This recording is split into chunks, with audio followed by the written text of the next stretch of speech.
Good evening, everyone, and welcome to the Holyoke School Committee meeting. It is October 15, 2024. The meeting is called to order at 6:04 p.m. Roll call, please, Ms. Feliciano.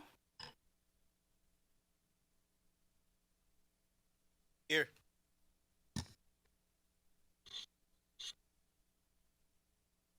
Present. Present.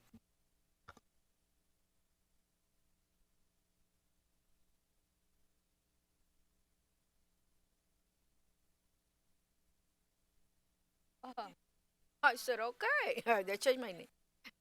Hi, yes. Present. Present. Right behind you.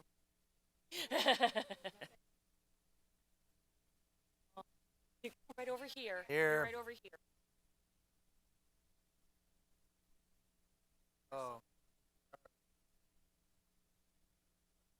Should have looking. Sorry. Okay. Here.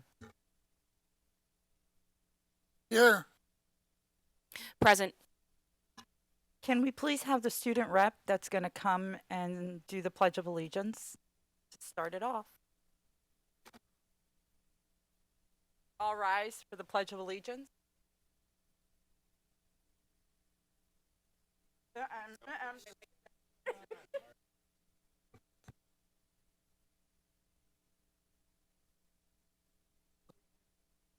I pledge allegiance to the flag of the United States of America and to the republic for which it stands, one nation, under God, indivisible, and liberty and justice for all.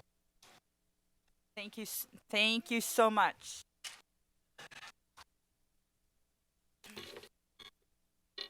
All right, everyone. As usual, on March 29th, 2023, Governor Healy signed into law an act relative to extending certain state of emergency accommodations, which, among other things, extends the expiration of the provisions pertaining to the open meeting law to March 31st, 2025.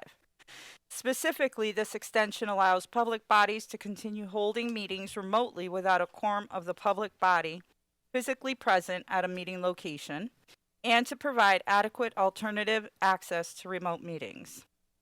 The act does not make any new changes to the open meeting law other than extending the expiration date of the temporary provisions regarding remote meetings from March 31st, 2023 to March 31st, 2025.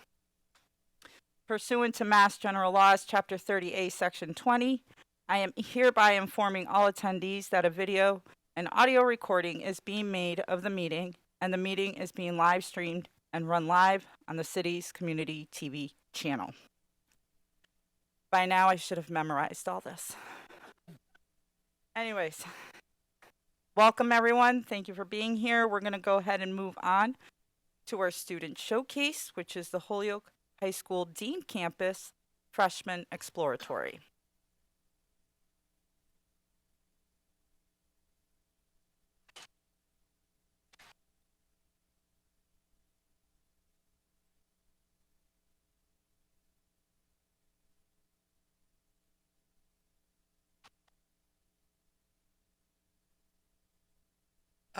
Hello and welcome to the Freshman Exploratory explanation from freshmen who are currently inside of the program. I'd like to begin by talking about what exactly is the Freshman Exploratory Program.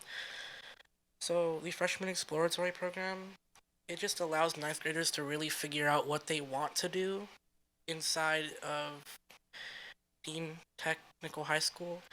So the students are really sure on how they want, so they know which shop they want. They want to be sure in which shop they're going to go to, just so they don't make a mistake. And they know for sure 100% that they have the shop they want because they went through it, they have experience, and they know that's the shop they want.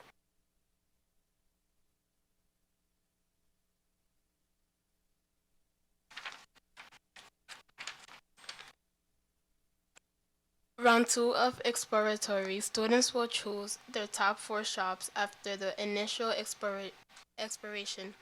They will then dedicate 1 week to each of these selected shops. The ability to choose these pref- preferences will be determined by a professionalism professionalism rubric which assesses performance, attendance, and behavior. Round 3 of exploratory. After week of exploration, students will choose their top 3 favorite shop and spend 3 weeks at each to gain essential skills and knowledge for success. Um, eligibility oh, is eligibility. I don't know how to say. I'm sorry. Is based on a professionalism rubric assessing performance, attendance, and behavior.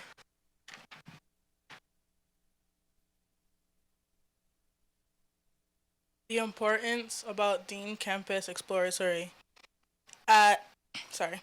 At each exploratory process stage, performance and attendance are vital for final stop placements. As evidence followed. A- sorry. Academic grades. Performance in academic courses, shop grades earned in shop during the exploratory period, attendance, regular attendance showed commitment and rea-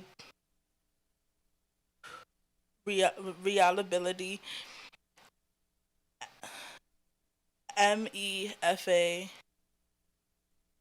MEFA MIFA sorry MIFA pathway attendance at access students no assesses students interest and learning style and relations to vocational pathways.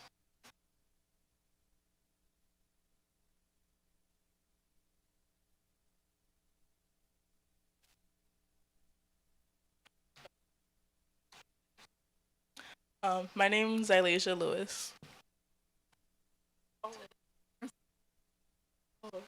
Oh. Sorry, my name is Zylasia Lewis, and my experience at the exploratory, it's been going good so far. It's really exciting how like different shops are and how different career paths are like very interesting to me, and I think that yeah, it's going pretty good.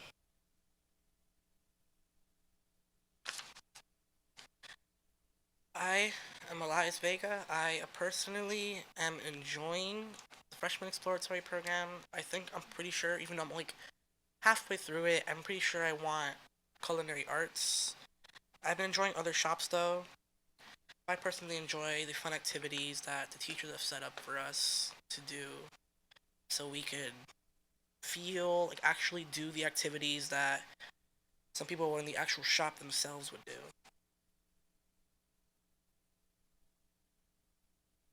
I'm Manisha Guerra, and I'm really enjoying um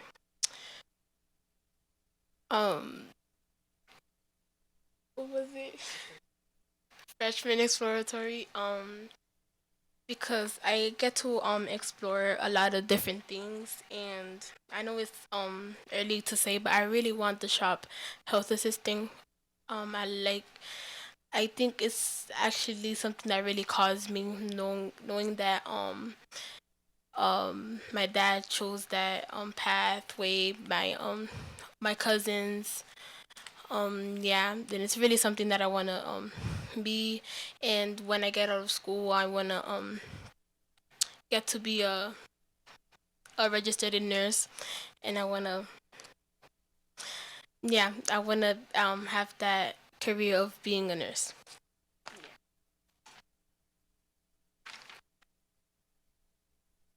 Oh, no, no, honey. I was just waiting till you guys were done. That's the end of our presentation. Thank you guys for listening. Thank you guys so much for coming to listen to our opinions.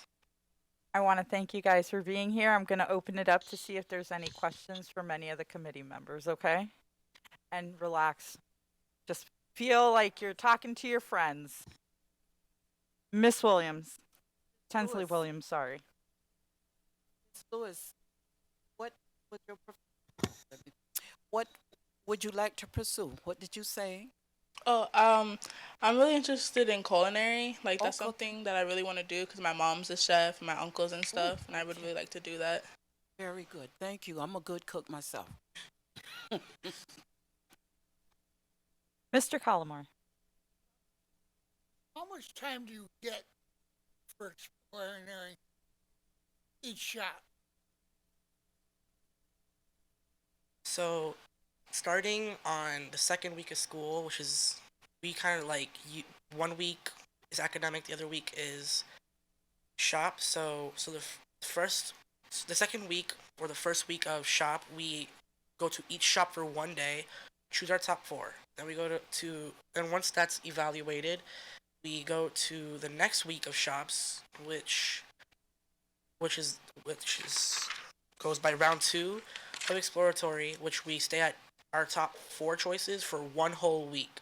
And after that, when all that's done, which should be by next semester, we will be doing round 3, which we will be staying in each shop. Our top 3, not each shop, our top 3 that we chose for 3 weeks straight.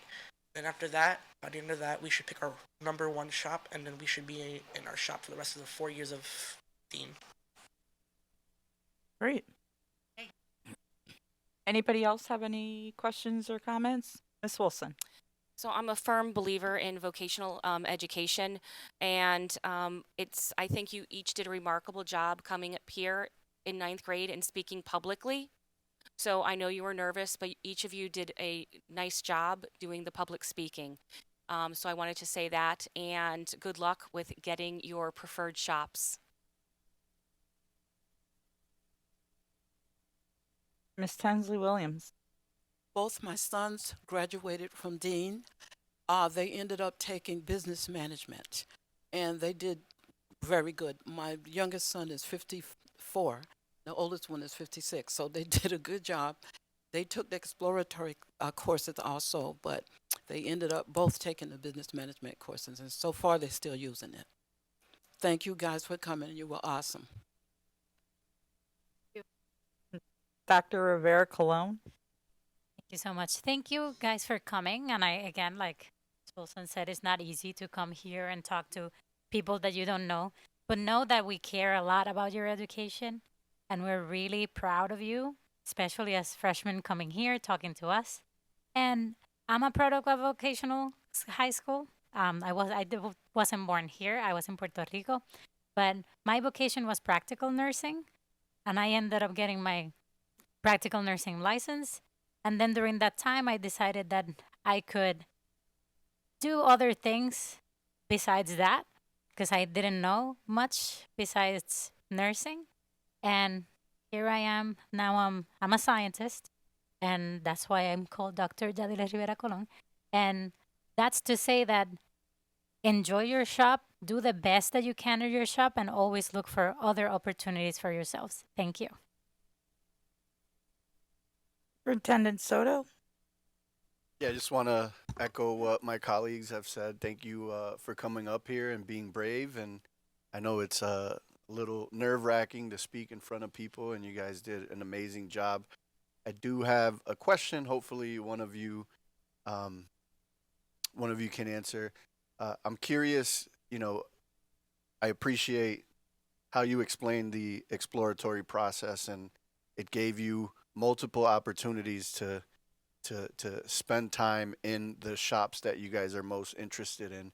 Is there anything else? Is there anything you would change about the exploratory program that would allow you to make a more informed decision on what shop you would like to get into? Even if we hear from each of you, because you might each have your own thoughts. So me personally, I don't think there's really anything that needs to be changed in the freshman exploratory program. That's just my opinion. I don't know. I really think we should have more shops, cause not everybody wants to do the things that they came here for.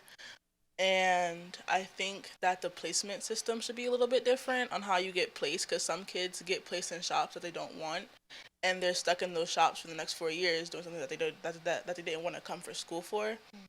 And that's really it. I think we just have more shops, and the way we get placed should be different. Oh, my name's Alicia.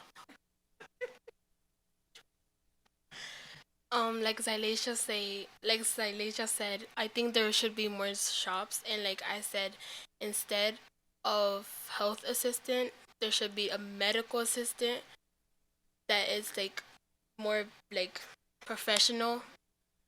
And I think it will help me more in the career, and it will help a lot of people.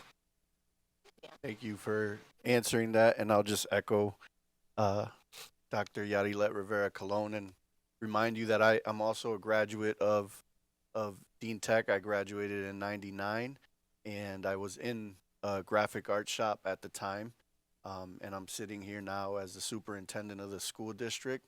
I ended up going to college, so I just want you to know that that's also a possibility. Even though you're going to Dean, don't rule out college as a possibility. Just because you're here, I think I've gotten a lot of work experience and a lot of experience, and I appreciate everything Dean had to offer me. But I chose a slightly different path than graphic arts, which is okay. When you're young, you take multiple paths in life, and just want to make sure you guys are aware of all the possibilities that you have in front of you, even outside of Dean. Mr. Sheehan?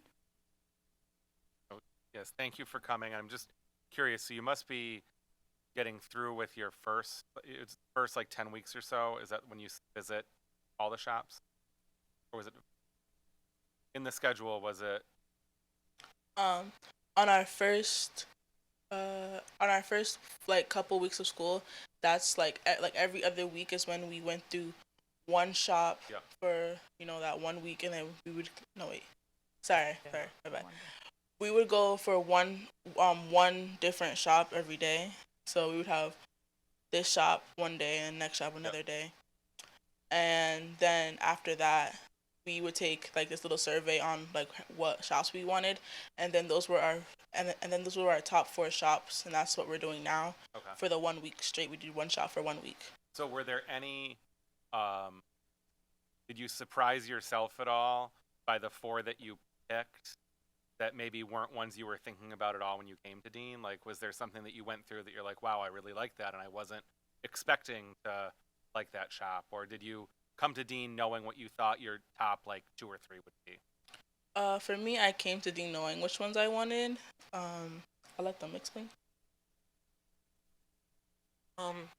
My top 4, out of my top 4, of the first 3, my first, third, and fourth, I was like 100% sure that I was like, they would at least be somewhere in my top 4, but I never really expected something like auto collision to be in there. I didn't think I would be interested in cars until I started doing the exploratory program. Then I realized it's actually pretty fun to work with cars, sand them, paint them. It seems really fun, and I'm actually pretty interested. So if I don't really get into culinary, I'm okay with falling back into cars. It's like me. I like health assisting, and my top will always be health assistant. But like when I came, I really liked auto collision, electrical, and also cosmetology. So if I don't get into health, I would like to get into Cosmo, electrical or auto collision. Thank you. Ms. LeBron Martinez? I love it.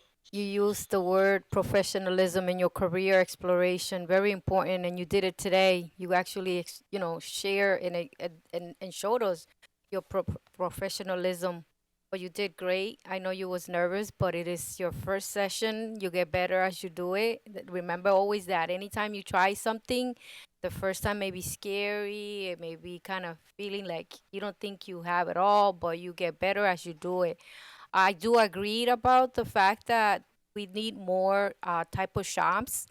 I remember back in my days being here at the school board, we had advisory boards that we help because there's some also criteria that they have to meet in order to provide certain workshops. But I remember the CNC, the machine shop was very important here. I have a young man that I would love to share and one day probably bring him to the school today because he graduated from Dean Vocational. Just send me some photos when he learned that I ran for, that I got appointed for school board. Because today he repairs airplanes for the United States and he wants to come and speak to you guys. He's a Holyoke child, youth, graduated from here.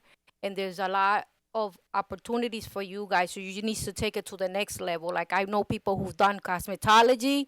Today they're doing makeup for artists. Okay, there's others who take that next step. Like the CNA that they had here, they take it to the next level. So that's what you need to think about, that you don't get stuck in that position. You got to look forward because there's opportunities. This is just a ground level for you to go to the next level. But I congratulate you guys for today, even having the courage to come in front of us, because I even get nervous speaking myself, so I can imagine as a young person. But congratulations to the work. Yeah. Thank you. Mr. Sheehan? Hey, can we just hear from your educator that came with you? And I know just your name and your role with these wonderful students. And Jazabel Bermudez Vera, Dean of Students. how long have you been with us here at? I started Dean, well, if we want to go back, 1990, kindergarten, Ian White. Okay. But technically Highlands Elementary before it became Ian White. And then I came back to Holyoke Public Schools in school year 16, 17. Okay. Thank you. You're welcome. Thank you. Anyone else? I definitely want to thank you, three of you, for coming here this evening to share with us your experience in the exploratory phase. I know I heard, that first couple weeks is you're going to a shop a day. I don't know what your thoughts are, but to me, it's like you don't really see the full of, really experience it and really know, because what are you going to get in one day? To really be able to make that determination. I myself came here to Dean. I did the health assisting. Today I'm a registered nurse. I've been a nurse for 28 years, so it's like Miss LeBron Martinez mentioned, you always take it to the next level. So this is just your starting point to what you can do when you move on from your high school career. Well, thank you again for coming, and we hope we can hear more from you as the time goes on. Are you serious, Miss Tensley Williams? You're doing a lot of psst over there. Miss Tensley Williams. So my last words, I'd love the t-shirt. I take a large.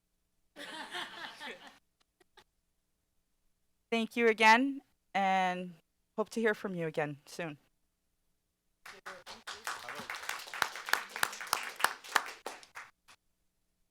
Next on the agenda is public comment. Ms. Feliciano, anyone sign up for public comment? No. Did anybody email a public comment? No. Okay, so we're going to go ahead and move on. We're going to go ahead and hear from student reports, and I do see here, how are you?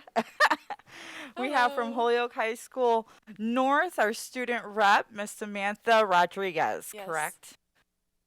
I feel so singled out today.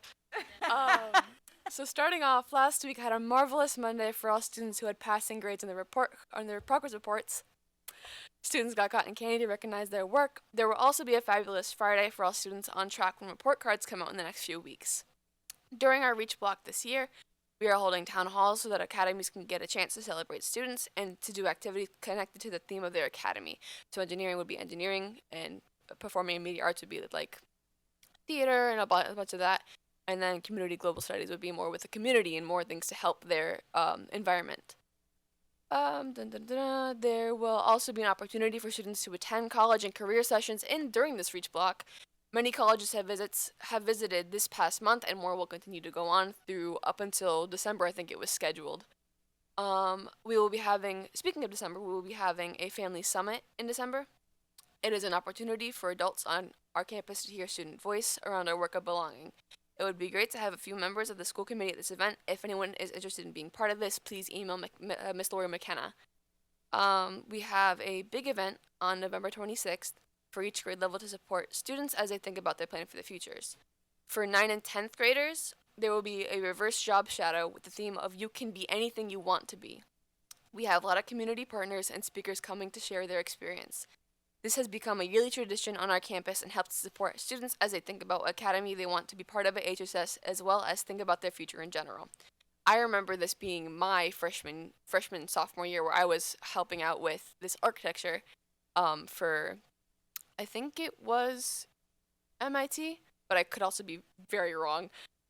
They mostly went around to each classroom and they spoke to the different kids that were in these classrooms, and it was sorted by academies back then. So it would be like ELS would be a lot of engineering schools, a lot of just a lot of mathematical, more based colleges that they would go around and talk to.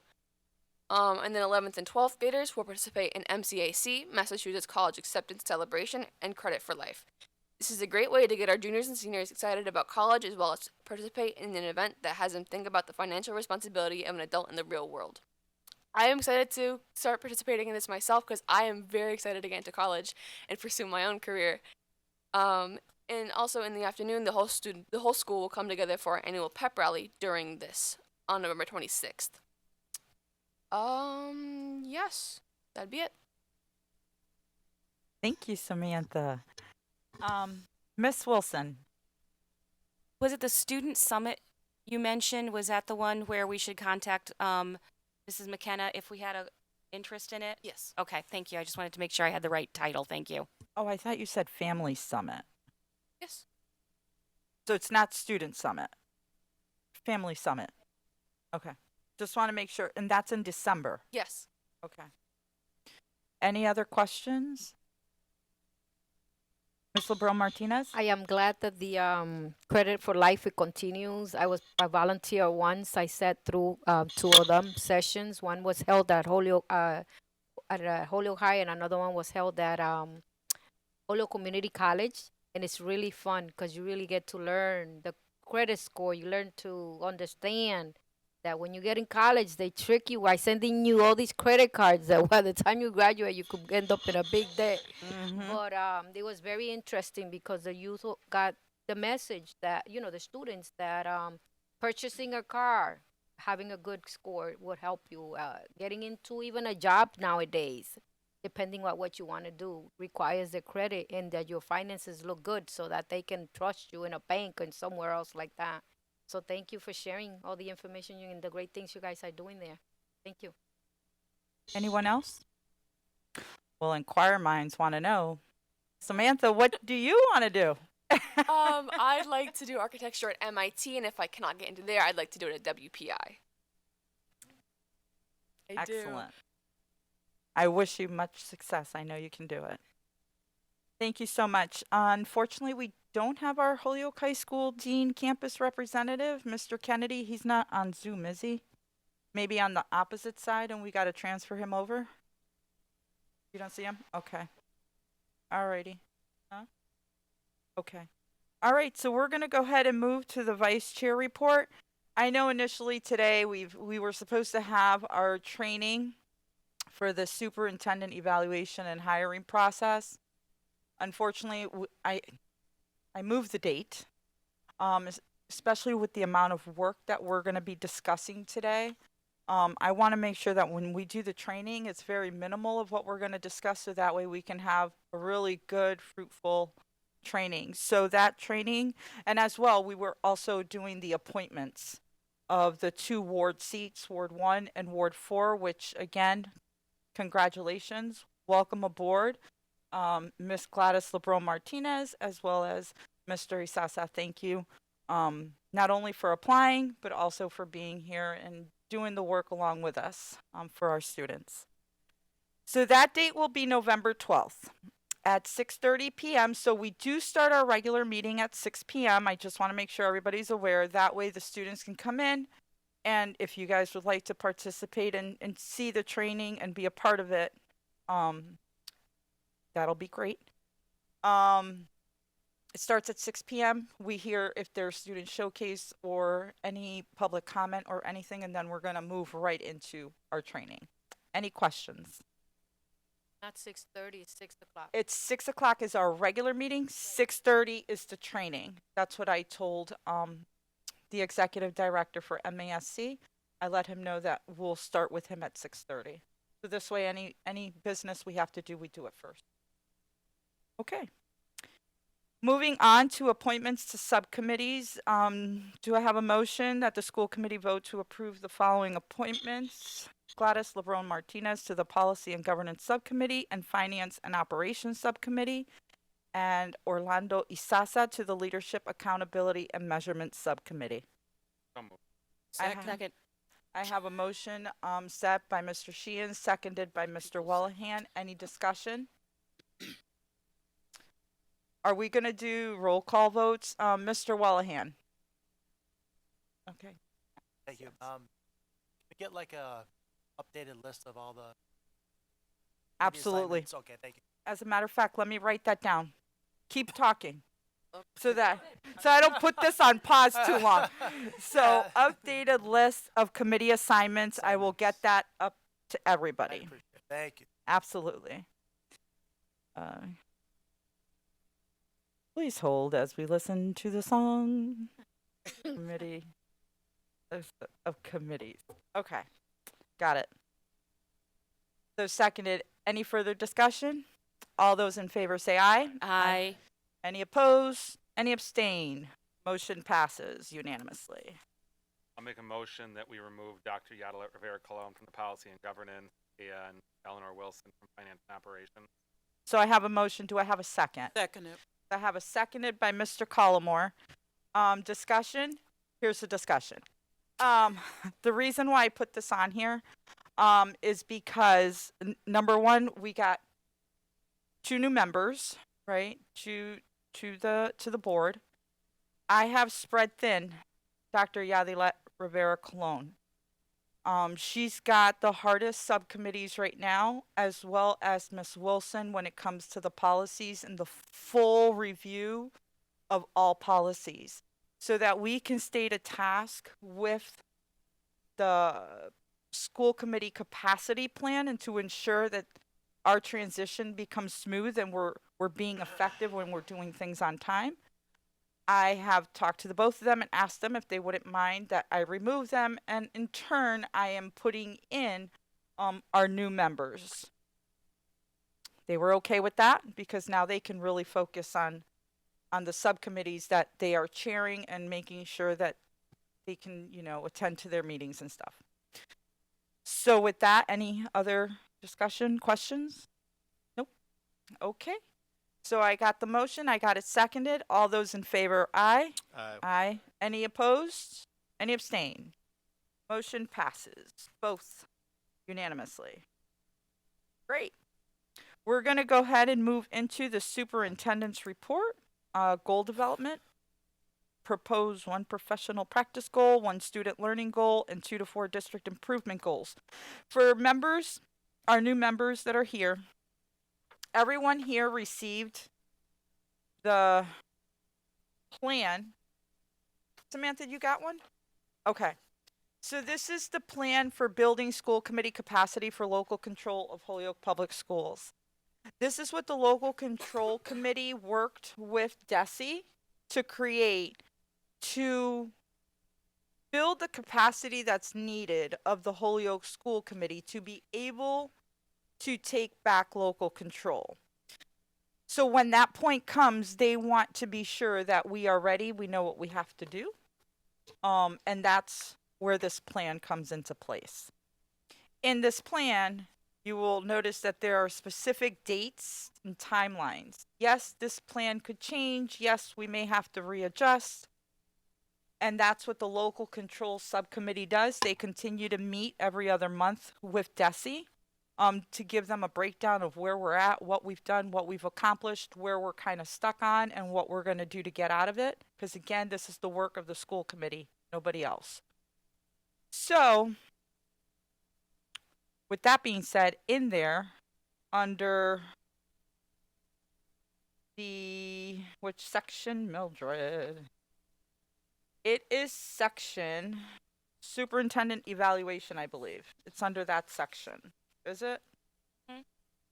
Proposed Yes. superintendent goal. And it is towards the last page, Appendix B. You see that in September, was sort of the process development. So here we are in October, where the receiver's actions is to propose 1 professional practice goal, 1 student learning goal, and 2 to 4 district goals, district improvement goals. And our action would be that we discuss these proposed goals and evidence with the receiver. So we're just following the schedule. So again, when the local control meets with the state, they already know the feedback that they're going to provide to them in the work that we've already accomplished and done. Mr. Wellahan. Thank you. Thank you for the draft. I appreciate it. I know the dates are good in terms of keeping us on the straight and narrow. My only concern is we've had so many new members, so I would want to be just, dates are good to keep in mind, but I'm concerned that there's hard and fast dates just because the makeup of the committees change. Subcommittees have changed, so I know that I just look at it as guidelines and not rushing. I don't like to rush to hit target dates. That's my only concern. Thank you. Yeah, right. I agree with what you're saying. Like I said, it can be changed. Obviously, she'll give them the feedback, but what I will say, if they were to tell you next month you're taking over, then you better know what you're doing come next month, right? So we have to be prepared. We have to show that we know what we're going to be doing. And the committee can continuously keep changing. Those who are still here have to keep focused and keep moving forward. That's just, so I know I have Miss Wilson and then Mr. Sheehan. So are we speaking to the proposed goals? Are we at that point yet? No, he has to present them That's first. what I just wanted to check. So Yeah. I will wait until after that time. He's Thank gonna you. Yep. Mr. Sheehan. Yeah, I'm just going to say that I'm looking at my calendar. I know that we're meeting with the state again on the 28th. So when this is brought to the state, what dates aren't working? Like if there's issues with dates on the timeline, like what dates aren't working? So we can, because we only meet with the state every 2 months, I think. So like we had a little bit of scheduling conflict in the last meeting, so we're not going to be meeting with the state again until December. If you think every October, we won't meet with them in November, we meet in December. So what dates on the plan so we can tell them there might be adjustments then aren't working?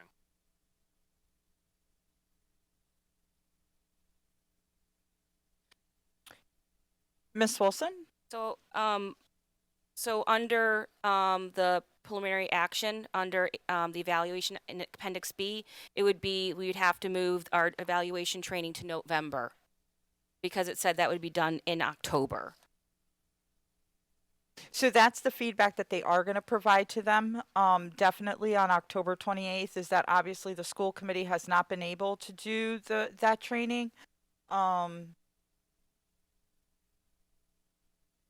Within the time frame that you know, between September, really, I think it was August to September. But that or October, but we do have it in the works. We already have it planned out. One of the other things that I did see is we still also have to look at the part when it was looking about assigning representatives to observe collective bargaining. So those are still things that we're working out, and that's part of the leadership accountability and measurement subcommittee that's also working on what that process is going to look like. And if the process is going to look that we're going to assign somebody to observe, then now comes the point of me assigning who's going to be for when and what have you. Okay, or how that process, or okay, Mr. Sheehan. And I will say, just so people know, the challenge with that, with the collective bargaining piece, is that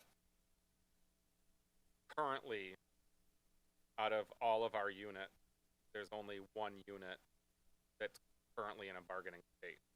So that's also another, the nurses are the only ones that are bargaining. The teachers have a contract that goes to 25, and the administrators, paras, secretaries, custodian, all go till 26. Oh, excuse me, therapists go till 25. So there's only one unit bargaining. So I know that our committee discussed that, how to handle that.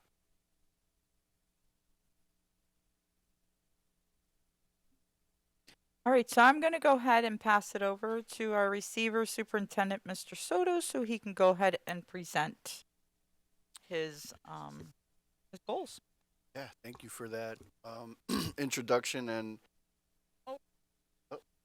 Other than what Ms. Wilson brought up, are there no other dates that are issues? Okay. yeah, so I wanted to make sure that I supported the capacity building plan, and this is one of the action steps that is new this year. So I am excited to engage in this conversation with you. I know that I probably provided more goals in here than what was recommended, but these were the ones that I thought were highest leverage. So I know it says only one professional practice goal. I have two there. I don't know if it is the desire of this committee to go with those two, to come up with new ones, or to choose one out of the two in there. But these are definitely two things that I'm working on in my professional practice.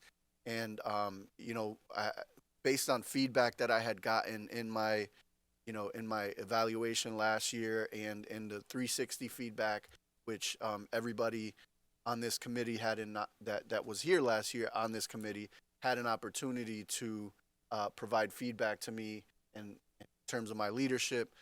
Some of the comments in there suggested that I should increase regular communication with the school committee, and that is something that I'm definitely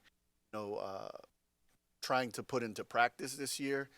So far, I've sent like 4 or 5 direct communications, in addition to our Juntos Pa Holyoke, Together for Holyoke newsletter that I send to the school committee every couple weeks. I just want to get in the practice of regularly communicating with all of you. I think it does two things.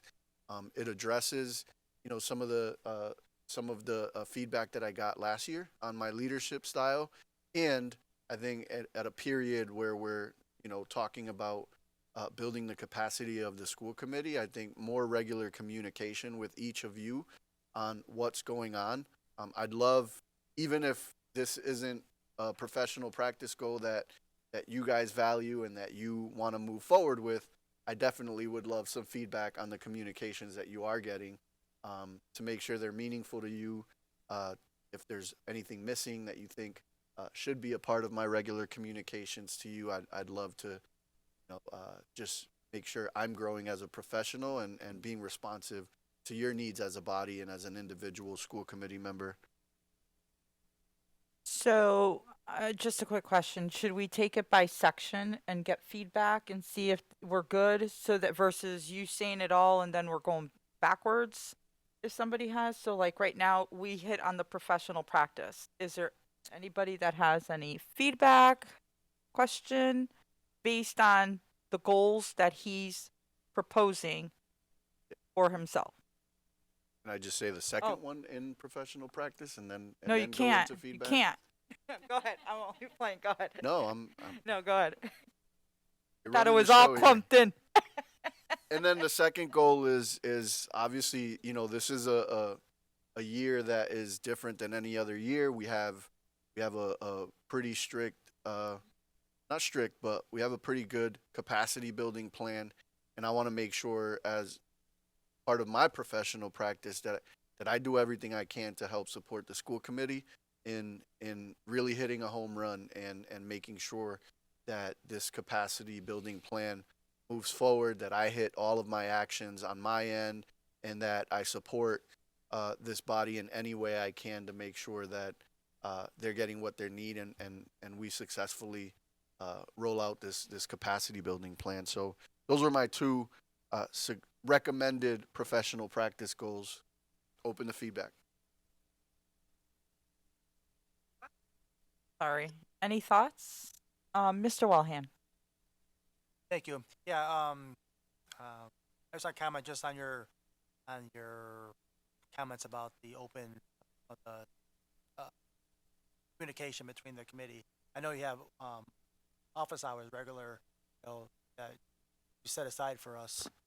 If one-on-one via Zoom. I've taken you up on your offer. Bugging you. You were the only one. Okay. I was going to ask you that. So, people that are saying that there's no back and forth between the committee, I just want to just emphasize that Mr. Soto is always available through email and through Zoom chats. Thank you. Dr. Rivera Colon. Not suggesting that you get new goals, but what I'm saying is that you do this already. In a sense that you communicate with us as much as possible. You send us emails. You call us when you need something. I remember as part of putting together your budget, you check with us for our priorities for the budget. And again, I'm not saying this in a bad way or anything. It's just that I think that you do a really good job with communication. And with everything that we were putting together, for example, for our local control subcommittee, anytime that we've needed more information and you had to connect us with someone from the district, you already do that. So I'm not saying you change your goals or anything like that. I'm just saying that I see the rationale for putting this together because these are definitely attainable goals for you. Thank you.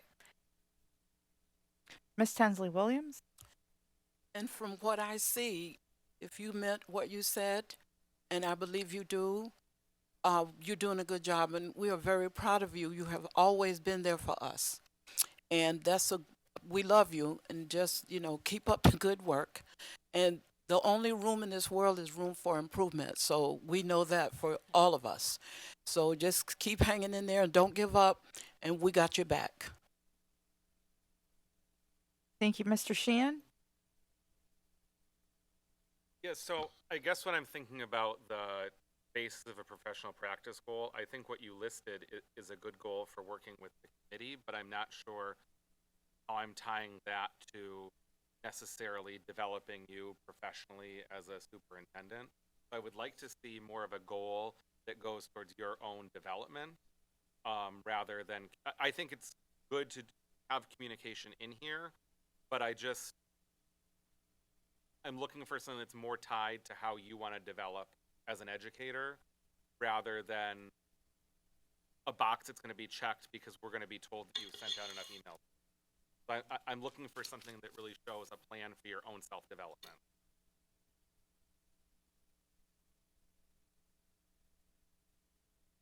Ms. Wilson. I mean, that could be things through, like, if there's a professional program, I don't know. I mean, I'm assuming you did, like, new superintendent induction when you started. Yeah. So, I mean, for a new superintendent, one of the things could be completing new superintendent induction, working with your mentor, like those types of things. So I'm just looking for something more that is developed around your practice rather than sending us email. I think it can be a good goal of yours, but it may not necessarily be a professional practice goal. Like this is, when we ask educators to do this, their professional practice goal is how they're moving. Or about you. Yeah, I'd love to reflect on that and think of something. These are things that I asked myself before coming here, like how do I become a better superintendent to the school committee? And in reviewing my 360 feedback, this was something that came from this body, that improving the communication is an area that could be improved. So I know that Dr. Rivera Colon mentioned, like, you're already doing this, and I'll say yes, that was intentional, because reflecting on my feedback from last year, I want to grow better. I want to be a better superintendent. I want to serve the school committee and the district in better ways. So these were the two that came to mind for me, but I can definitely reflect on your feedback. Yes, I did the NSIP program. Yes, I did the Influence 100 program. If this was my first year in this role, it would probably look a lot different, but I'm in my fourth year in this role right now. And that's one of the areas that I'm working on, is just, this year is improving my communication with all of you directly. But, thank you for the feedback. And, I can certainly go back to the drawing board and think of something else. Yeah, and I guess it's more that I'm looking where the comment you said that to be a better superintendent for the school committee, I guess I'm looking, how is your professional practice goal aligned to be a better superintendent, period? And it's that, how am I going to be the best instructional leader? How am I going to be the best superintendent? How am I going to be the best manager? Like, it's globally with that of how you're going to improve. Like, I don't want you just looking to tick boxes so the school committee will be happy, because I think that if you are developing yourself professionally and you're looking at that goal as how to frame the Holyoke Public Schools towards positive achievement, then the things like communication will fall into that. So I think that could be a self goal, but I think you really have to look like how, just like you ask your top cabinet what their professional practice goals are, I would take a look at what you've approved for them and to see how they are developmentally professional practice goals, and see how you can frame that of things that you want to improve yourself on. And this isn't like a gotcha, like this is just like, I'm trying to think more globally. So you are developing goals that help you. They're not to help us. Yep. I know I saw Miss Wilson, and then if I'm not mistaken, I saw Dr. Rivera Colon. I know you waved. I'm going to take it back. Okay. And then I have Miss LeBron Martinez, then Mr. Collmore. Start, Miss Wilson. So I want to echo what Mr. Sheehan said about it should be focused on your development as a superintendent and not geared to the school committee. You shouldn't be working to be a better superintendent to the school committee. It's a better superintendent for our district. Yeah. So that's I'm going to leave it just that simple. Yeah, and maybe I worded it, maybe I responded to that question wrong. Something that I'm working on is being a better communicator, period. And I think that is gonna, that is a very important trait for a superintendent to have. And I have gotten feedback that is an area that I need to improve, and I'm taking that feedback seriously.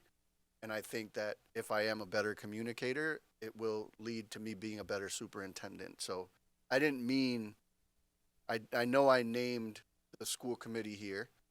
And I think the reason I did that was because of this capacity building process, because I think that if I am communicating more than I have in the past, it will help with this capacity building plan. But I appreciate the feedback, and I'll reflect on that, and maybe we can come up with a different one if it makes sense. But I'm still going to, Right. practice being a better communicator.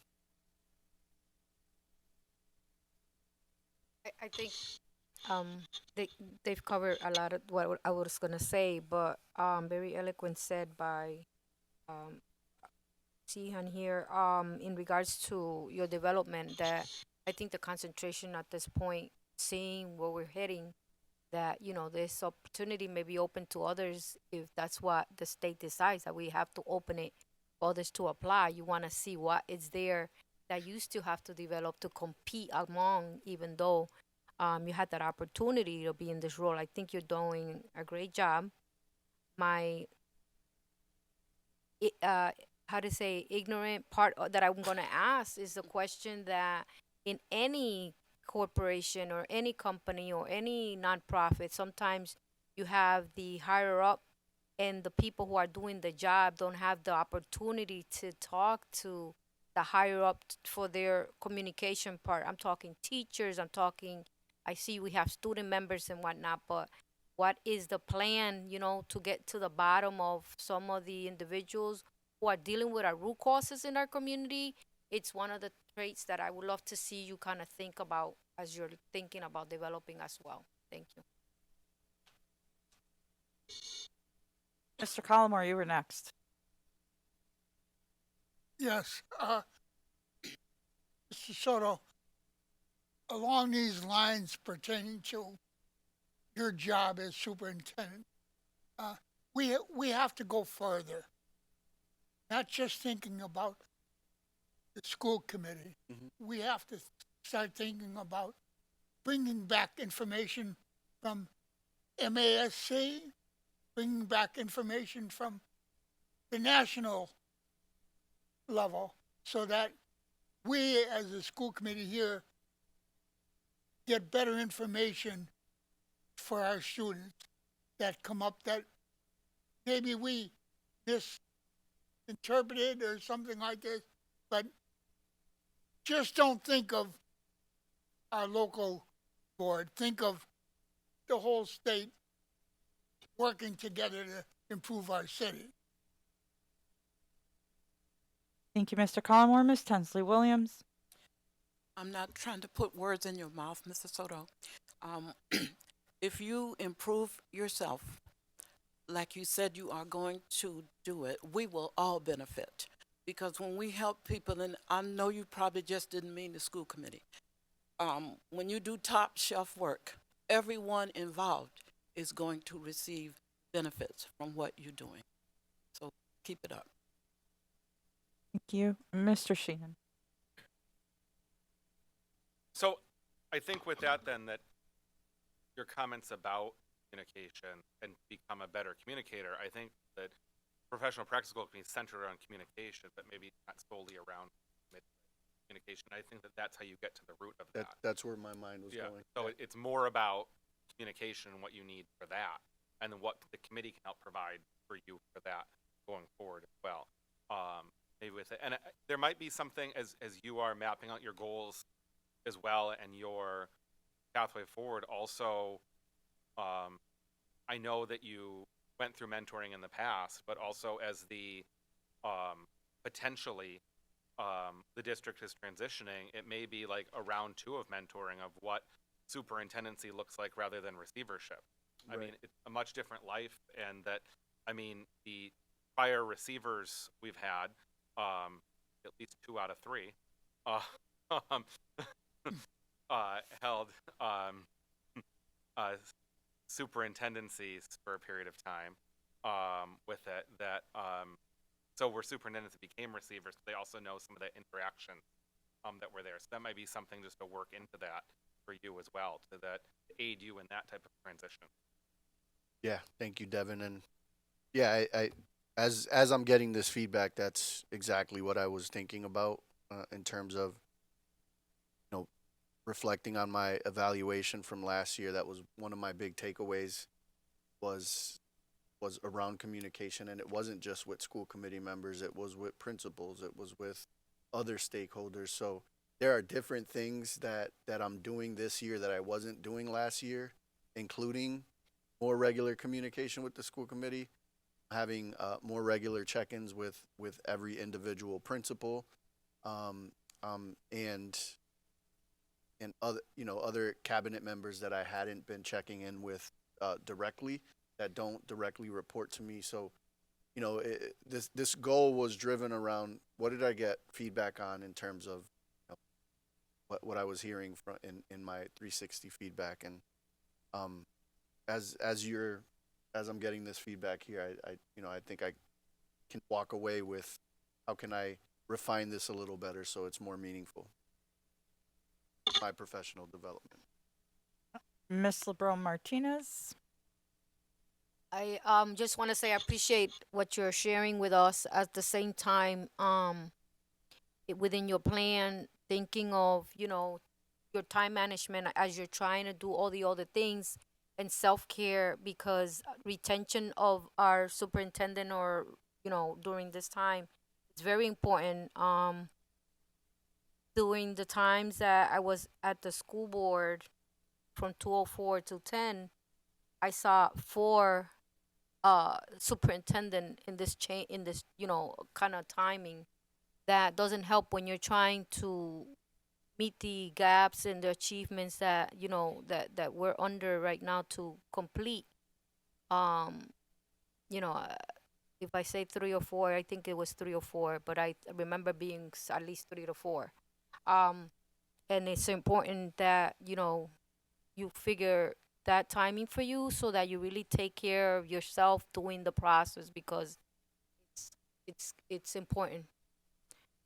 We need you, and whoever decides whatever comes for you. But I just want to say that publicly. Thank you. We're going to go ahead and keep moving. There's still a lot more information that he has to provide, so pass it back to you. Yeah, and the one student learning goal that was that is very near and dear to my heart right now is around early literacy. It's one of the areas that I just think is so important, not just in the short term but in the long term. And I think it's important that we continue to focus on early literacy. So I wanted to make sure that that the one of the that this is why I added this student learning goal to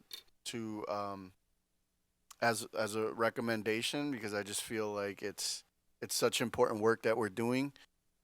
We did see some pretty positive results amongst our third graders, and I think that has a lot to do with the early literacy work that we have been working on over the last 3 years. And I want to make sure that we continue to build off of that and focus on that. So the goal here was it's around essentially our STAR data and seeing growth in our K to 1 students initially, and then also seeing growth in our in grades 1 through 10 in math. So we would be looking at STAR at the beginning of the year, and then looking at STAR at the end of the year, and measuring how our students grew from beginning a year to end a year. And we selected, I proposed these amounts based on our results from last year, and just got a little more aggressive. So, for example, last year we saw a 25-point increase from BOY to end of year. And, I'm even though our kids are starting 3 points higher this year, I was proposing that, we beat what we did last year and just have our students grow a lot, 3 points higher than they did in the previous year. Miss Wilson. So overall, I love this goal. I want to clarify a couple things. Early literacy, are you just focusing on reading or reading and writing with the STAR data? Yeah, it's with the star data, it would just be their overall BOY versus their overall end of year. Right, the end of year baseline score, versus yeah. where you're going. Yeah. But is the early literacy, does that incorporate reading and writing, or is it simply reading? Dr. Mahoney, you want to help me out here? So Oh, the question is in terms of BOY and EOY, reading fluency. So it's not reading comprehension, it's not basic reading skills, you're just talking about fluency. Yes, and I would say that fluency is part of the basic reading skills. So but for K1, we're looking at the building blocks for reading fluency. So I'm not a proponent on basing anything just on reading fluency. I think that's one piece of the puzzle in reading. I think we need to have a better understanding of a student's ability to read, and that should be our first and foremost to make sure that they can encode. That they can decode what they're reading. And comprehension is a significant importance to reading, because what's the whole point of reading something if not to understand it? We shouldn't just be focusing on how fast one can read. That's my first. My second is I write goals all day long, forgive me, but you're not looking at a percent, you're looking at a increase in points. So if we could also have listed what the baseline is now, so we understand where we are, and I guess I'm having a hard time understanding grade level as compared to the 28 points for students in K1 and 8 points for reading. I'm having wrapping my brain about what is grade level kind of thinking there. Does that make sense? Because I hear you. I can provide you with, we can add the results from last year where kids were at BOY and EOY, and where they are this year BOY, Yeah. and that would give us the baseline. Right. That'd be lovely. Thank you. So rewrite this so that information is in there, is what I'm hearing. I guess what's important, if I'm getting this right, I want to see if I'm understanding and comprehending.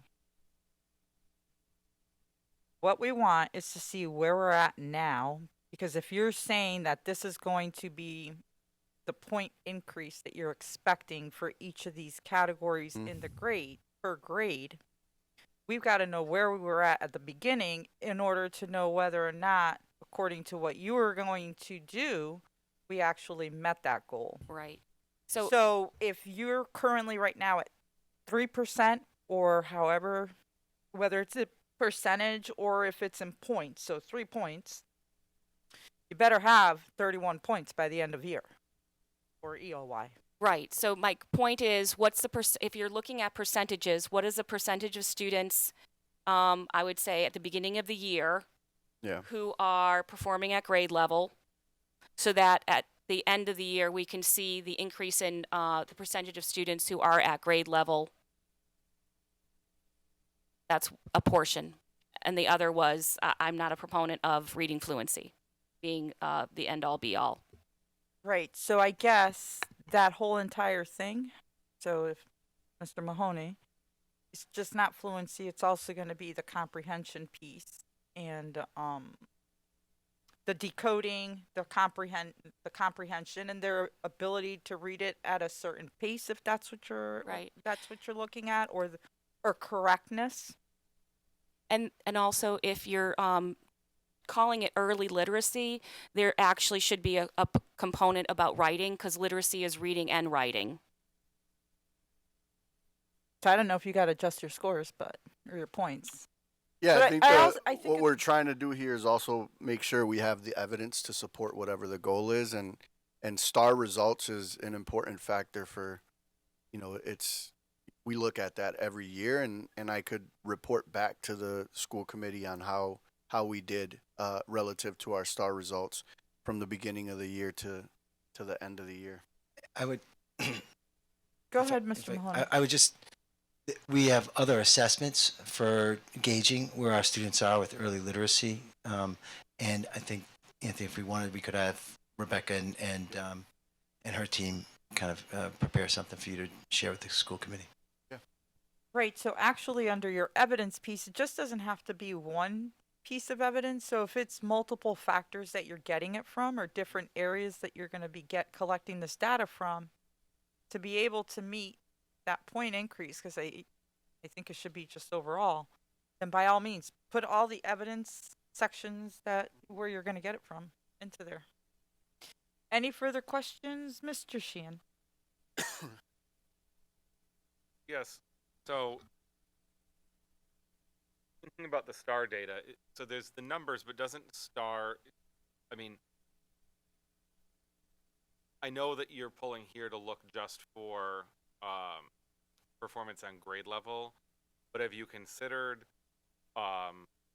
looking more at like performance and growth? Yeah, I mean, that's what we're here to talk about. Like, With what I think one of the things. So I think an important factor in this is that, the end of the year comes. It's June 30th. We have to pick something that, I think, I could be wrong, that like, come evaluation time in May or in June, we have the evidence to provide. How I can share the evidence on like where I am relative to these goals. So I wanted to, that's why I didn't have like any MCAS scores here, because they don't come out until October of the following year. So during this transition period, I was trying to identify some things that we could actually measure, before the end of the school year, and include that. And if if you're saying growth is something that is really important and something that we should consider, Devin? So I just think that I think sometimes when you with the grade level mark on there, I think that when we're looking at some of our different assessments, that looking at growth would be a better indicator towards some of the tactics that your staff are using to prove that. I personally, and I mean it's really up to the whole committee, think that, well, two things. I think that I would rather see a growth goal and have you incorporate subgroups into this rather than just the grade level band. So I'd rather see a growth that includes subgroups, or just leave it how it is with, some of the feedback that you got, and not use growth and just use grade level for everyone kind of pushed together. But I think that when you're thinking about the areas that our district needs to move, like, students with disabilities, MLLs, economically disadvantaged, we can pull all of that, I think, out of STAR. I think that looking at growth might actually help staff and you more. And I also think too that this whole evaluation cycle is a very shortened one in this plan, and not one that any other of the 300 superintendents in the Commonwealth would be expected to meet. Right. That would run from a November to June cycle, because there is nobody that doesn't get to use MCAS data on their evaluation except you right now. Everyone else gets to use MCAS data that doesn't come out until October. So, that's problematic as a whole, because it should be both STAR and MCAS data depending on the grade level. But we're kind of not being able to use that since this has to be completed by June. That's part of the reason why I didn't. So I'm agreeing with Devin in the sense of the growth aspect of it. Yeah. Because not everything is a cookie cutter, And you also don't want to feel like I didn't meet that, but yet you made some impact because there was growth in other areas.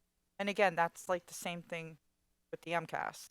That's this way, a cookie cutter way, and it's just not. So maybe that's something that you can as well go back to. I'm sorry. It just seems you're going back to already the two things. No, And that's what kind we're of bring doing. back and, you know, bring to the next meeting and hopefully because we want to make sure that you know this is also for your success, you know, and we're here to help you in that process, but and for us to all work together and making sure that you reach those goals too. Yeah, I mean, look, I've gone through this process with, you know, with Desi, and you know, we did this. We're worse. You know, and today this is exactly what I was hoping to do. Is like, this is part of the capacity building plan. So, you know, and it's not like, here's what I'm proposing, and you guys are just rubber stamping it. It's, you know, this is really good dialogue, and you guys are giving me some really good information on what's important to you and how you want to evaluate me this current year. So I'm very, you know, please don't take it like this is, you know, don't take it any other way than like this is what today I think was intended to be, you know, an opportunity for us to talk about these and for me to go back and refine it based on your feedback. Thank you. Mr. Isasa. Please forgive my ignorance. I'll be asking a lot of questions from now on. On these particular goals, do we know how we compare to other districts? What is the optimum?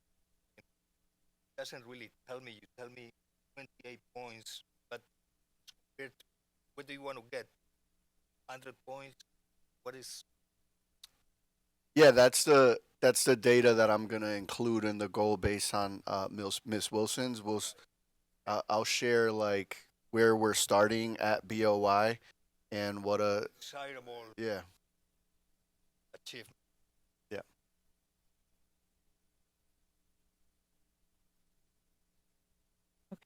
You wanna go ahead and go Yeah, on? and then there's 4 district improvement goals. I know it says 2 to 4. These were already established as part of our annual planning and strategic planning. We have a process every year where you know, sometime in like February we start taking a look at where are we at, what, you know, how are things going based on all of the data that we're seeing, you know, our assessment data, our attendance data, our referral data, like all the data points that we look at that take into consideration what were the goals that we set out as part of the strategic plan.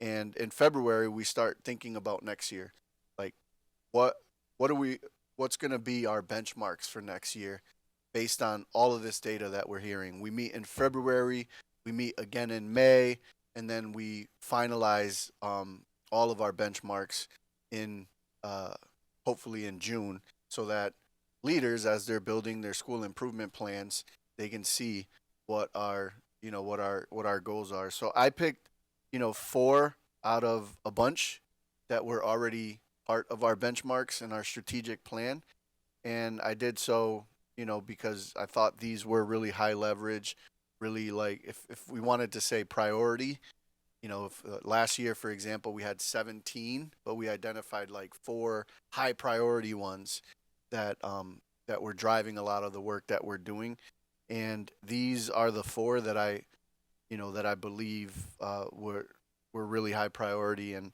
kind of aligned to, you know, some of the stuff that we already talked about. You know, I had a great convocation this year. Welcome, and Devin was there, and we kind of named like what our focus was going to be, because that was some feedback that we got from the teacher retention work group around narrowing our focus, and you know, 3 of these we're a part of that. You know, we named that we want to have, you know, high quality lessons. We want our teachers to be prepared when they get into the classroom, having done the intellectual prep required to have high quality lessons. So I added one around that. The early, I also added one around 4.1, which was executing school-wide systems and classroom strategies to promote student connection and positive learning behaviors. You know, those that was important as again as part of our teacher retention work group. Those were some recommendations that had come out, and we built some plans around having a strong MTSS support systems in place. And part of that was around school culture and student connection. So I've named the four here that I think I've included in your packet in your email a list of all of the benchmarks. But these were the four that I thought were really important, which includes decrease in chronic absenteeism, which I know that's a very high priority at the state level, and it's definitely a very high priority at the local level for us as well. Any questions, comments? Dr. Rivera Colon? So I had the pleasure of being a part of a walkthrough and seeing the tool that you guys use at Kelly School. And anybody's invited to do one of those if you want to. And it was really interesting to see how they go back to the data, what things that they look for when they go to watch a particular lesson. And I think that that tool really helps with a lot of things, and it catches a lot of information that is kind of real time, because then the teacher can get feedback right away about what things they can improve and do. So I really like that you have that as your evidence, and it's an opportunity for everybody to get better, and also everybody who gets to be a part of the tool when they're looking and going through the classrooms, they also need to really understand what each one of these things mean. And that's something that I don't know because I've only done one observation. But I just wonder, is everybody trained on what each one of those things is, so that when they're going through their schools, it means the same thing through the different schools? Yes. Yeah, I think we spent the last 3 years working on these instructional practices. We've presented in front of this school committee last year and the year before some of that work. So every single one of our principals have engaged in a 3-year long process on these instructional best practices, and we've refined the walkthrough tool over the years, responding to like what we're seeing in classrooms, what leaders are giving us for feedback, and so it's our principals, it's our expert teachers, and which are coaching classroom teachers, and our assistant principals have all gone through this training. If we have new expert teachers or new principals, I think that this is where we really lean heavily on our EDSOs. So Jackie Glasheen and Sarita Gravlin, they've gone through this whole process and they're getting coaching, and they continue to get coaching. So their role is to bring anybody up to speed. And I think sustainability wise, we got to consider whether or not what happens when we get a brand new principal. Like, can they engage in the same learning that all the other principals went, or are we just going to rely on Jackie and Sarita to really bring them up to speed and coach them in the way that they do? So it was really heavy on coaching for the first 2 years, less last year, and now everybody's kind of trained up on that. Thank you. I think in the one that I participated in, it was really useful to see what they were hoping to see, and then seeing what we actually got to see in the classroom. And I think that that's a very important feedback loop that we have to continue doing. Thank you. Mr. Sheehan? I have to comment on this since it was brought up. I will just say that's why things like grow your own programs and districts committing to developing staff within the district are so important, because then you have those priorities and those types of things. Like when you're developing someone from being a paraeducator to a teacher if they so choose, and a teacher to an administrator, hire. Like, you don't necessarily have to be getting a new administrator, even a seasoned administrator from another district, having to come in and learn the Holyoke way, because we've been able to develop these people. So it just is really why the commitment to developing our own talent, especially in a world where our talent pool is getting less and less, so important. Miss Wilson? So for the first goal and the second goal, I'd like to know what the baseline is, since you chose 80%. So I'd like to know what the current baseline is, so we can see how much of what you're going for the increase for you. And I would assume when you said we, you're speaking of the cabinet, because you spoke a lot when you were presenting this, that we've decided this, we decided that. Yeah, so I would assume it's the cabinet, or it's not just cabinet. So we include 3 principals as part of that annual planning process. So in the past, we have had school committee members, so be a part of that annual planning process as well, at least at some point in the process, right? So we have this group that we put together to look at student data and then help with planning for the upcoming school year. Like I said, in the past, we have included a school committee member or 2. And definitely open to continuing that practice. But this year we had 3 principals, we had our cabinet, and we also extended it to more people. So like ELA director was a part of the process, the math director, folks in our special education department. So we tried to make sure we included as many people that were willing to be a part of that process. So when I say that, when I say we, that's who I'm talking about. Like our annual planning group, which is not just our cabinet, it's an extension of our cabinet. It includes directors, it includes principals. And then again, I write goals. So the word strong to me is very, it's not defined. So under goal 1.1, I'd prefer to say implementing the HPS approved early literacy practices, something along that line, rather than strong, because your perception of strong and my perception of strong can be different. So I would like to take that variable out and put something more concrete in. Thank you.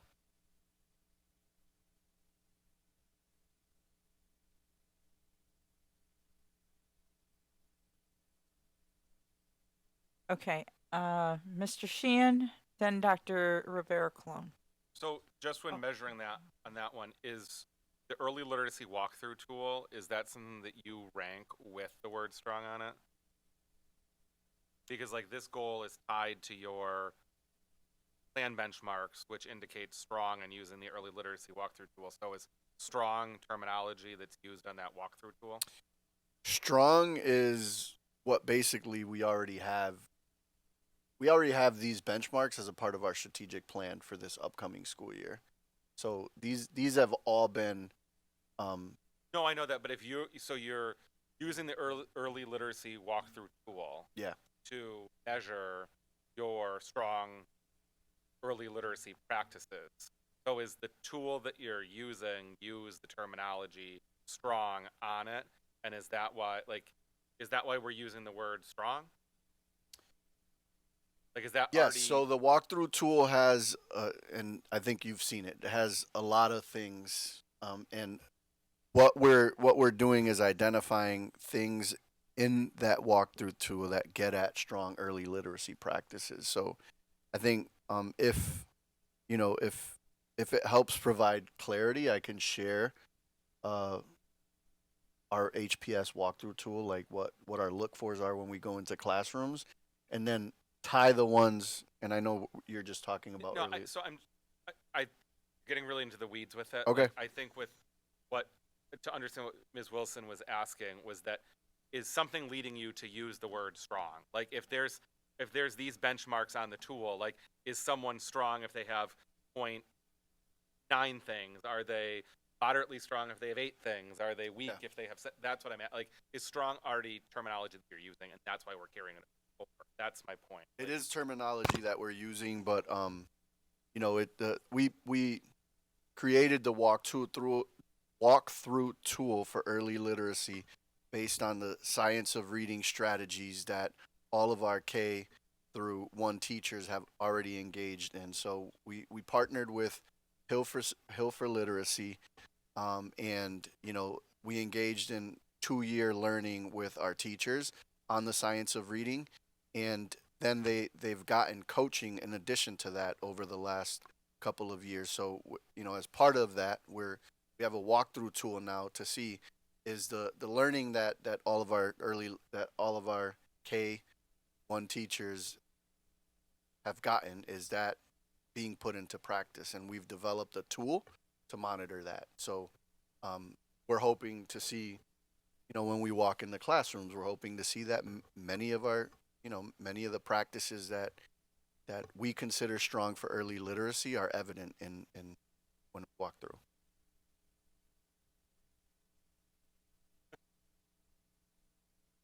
Yeah, and having seen the tool, I don't think that there's a strong definition and tied in. Going back to what your question was. For me, my question, and I'll be brief. For absenteeism, if for the new, for this nice strategy or good plan that you have, is there some ideas outside the box that isn't, the letter, the call, the text message, the message through Class Dojo? Like, besides letting people know, hey, your kid is absent, and being in school is the thing that you want to do, what other things are we doing? Yeah, I think one of the things we're kind of getting deep into this year is kind of benchmarking ourselves with best practice in other districts. I know DESE's working on a tool that they're looking to get from other districts, like what are some best practices that have been proven to work. So we really want to benchmark what are we doing that what are we not doing that is working out there. So that to me is going to be part of the process this year. We are trying to get at root causes. So we want to improve our data collection, and we just want to name it as a priority for a lot of our leaders. I think that leaders in this district, because we engaged in strong instructional practice and making sure that our principals are really focused on instruction and what's happening in the classroom. I think that we've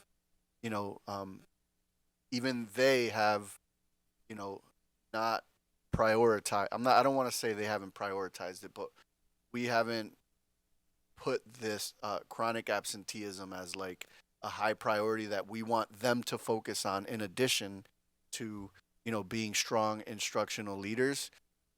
We have been, some of the strategies that we're doing a little bit different in addition to the data collection process is that we're providing weekly updates to principals. An email goes out every week to principals. Here's your data.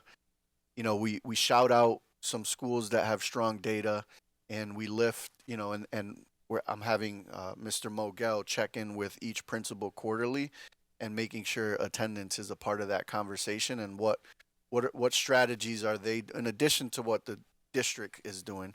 Because I think that the real magic happens around attendance with what's happening at the school level. Like, we can have an attendance task force, we can have district-wide messaging, but the most effective things are going to be happening at the school level. What are you doing at your school that's in response to your attendance data? And some principals, based on their data, they're doing different things, right? We want to make sure there's regular celebrations. We want to make sure they're working on their school culture so kids want to be there. There's a lot of different strategies that are out there right now, and I think that's one of the biggest changes this year is really putting that data in front of our principals and them taking it like, okay, this is really important, and here's how I'm responding to that data. How often did you say that they get the update? They're getting it weekly, every week, every Monday when they get to work, and they get an email here's your attendance data, and then kind of a reflection from Mr. Mogel on, like, you know, lifting some positive trends and identifying some, you know, some key questions or prompting questions based on the data. Thank you. Mr. Collmore? Yes. About us individual students in our school, we don't pick, but we look at their grades in math or science or anything else. Do we ever think about the all-around student?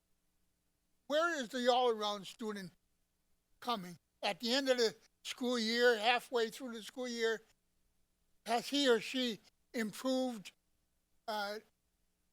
Was it because he wasn't interested in a certain teacher or the principal or his activities on the athletic field or whatever? This, we have to look at an all-around plan for these students to find out, you know, are they growing? And I'm not saying in height or weight or anything else. I'm talking about the growth of the student.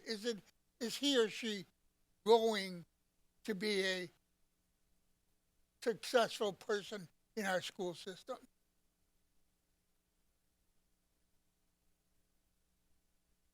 Yes. So look, we have quarterly SIP reviews with all of our schools, and on a quarterly basis, we touch base with every single school. We pull every single school's data, a bunch of different data, and you know, we also survey all of our students through Panorama and kind of reflect on what we're hearing from our students. I'm not sure how, like, I'm not sure how to answer your question, Mr. Callamore, but there is a ton of data that we look at regularly, quarterly.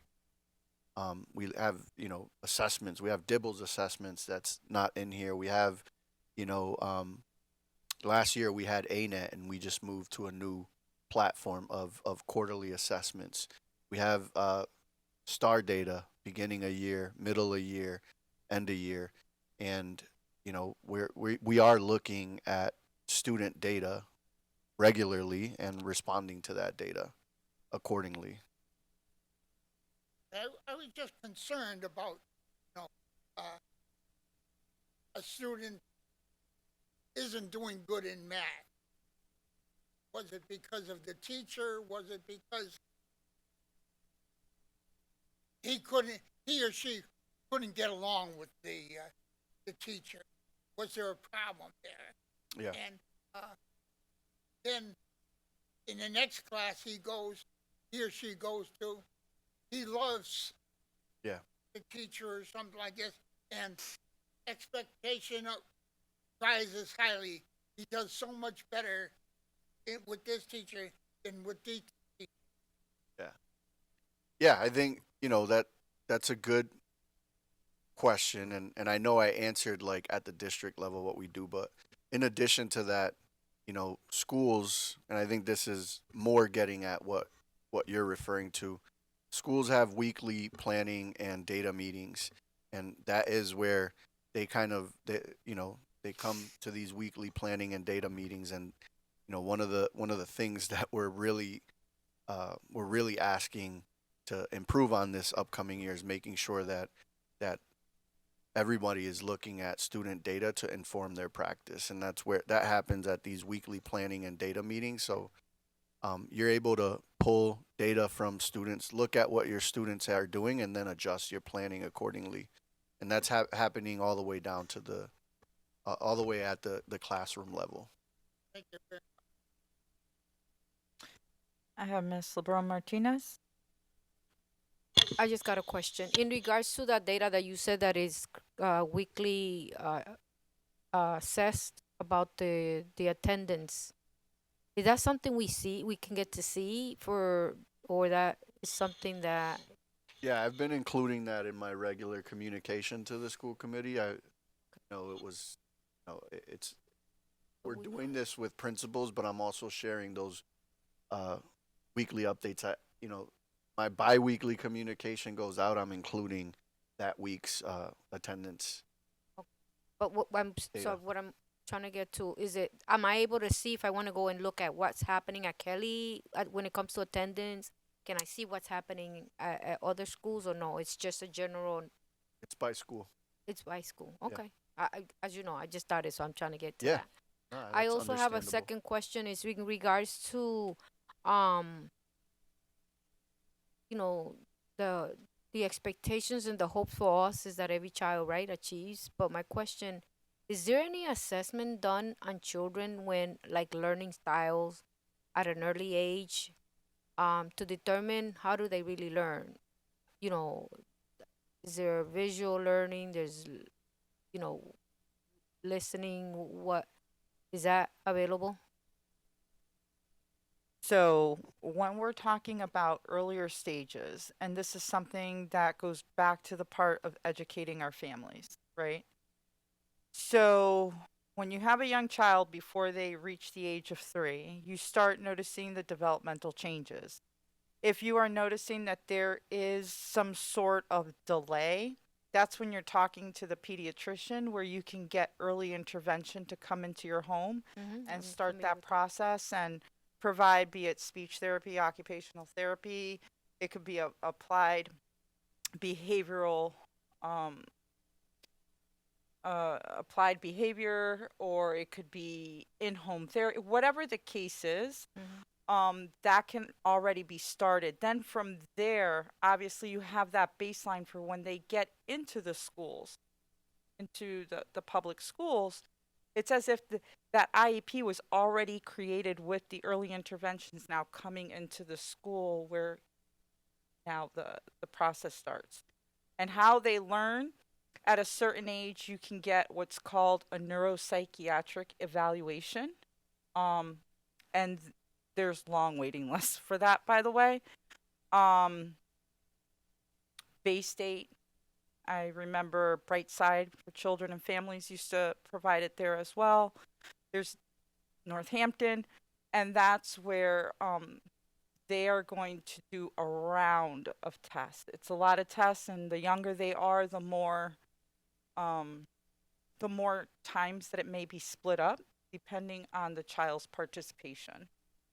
Once that's done, it is recommended that it gets done again after so many years at each stage in their life, because things can change. And in there, it will show you what's their processing, what's their interpretation, and how do they give back that feedback? Are they more of a visual learner? Are they more of an audio learner?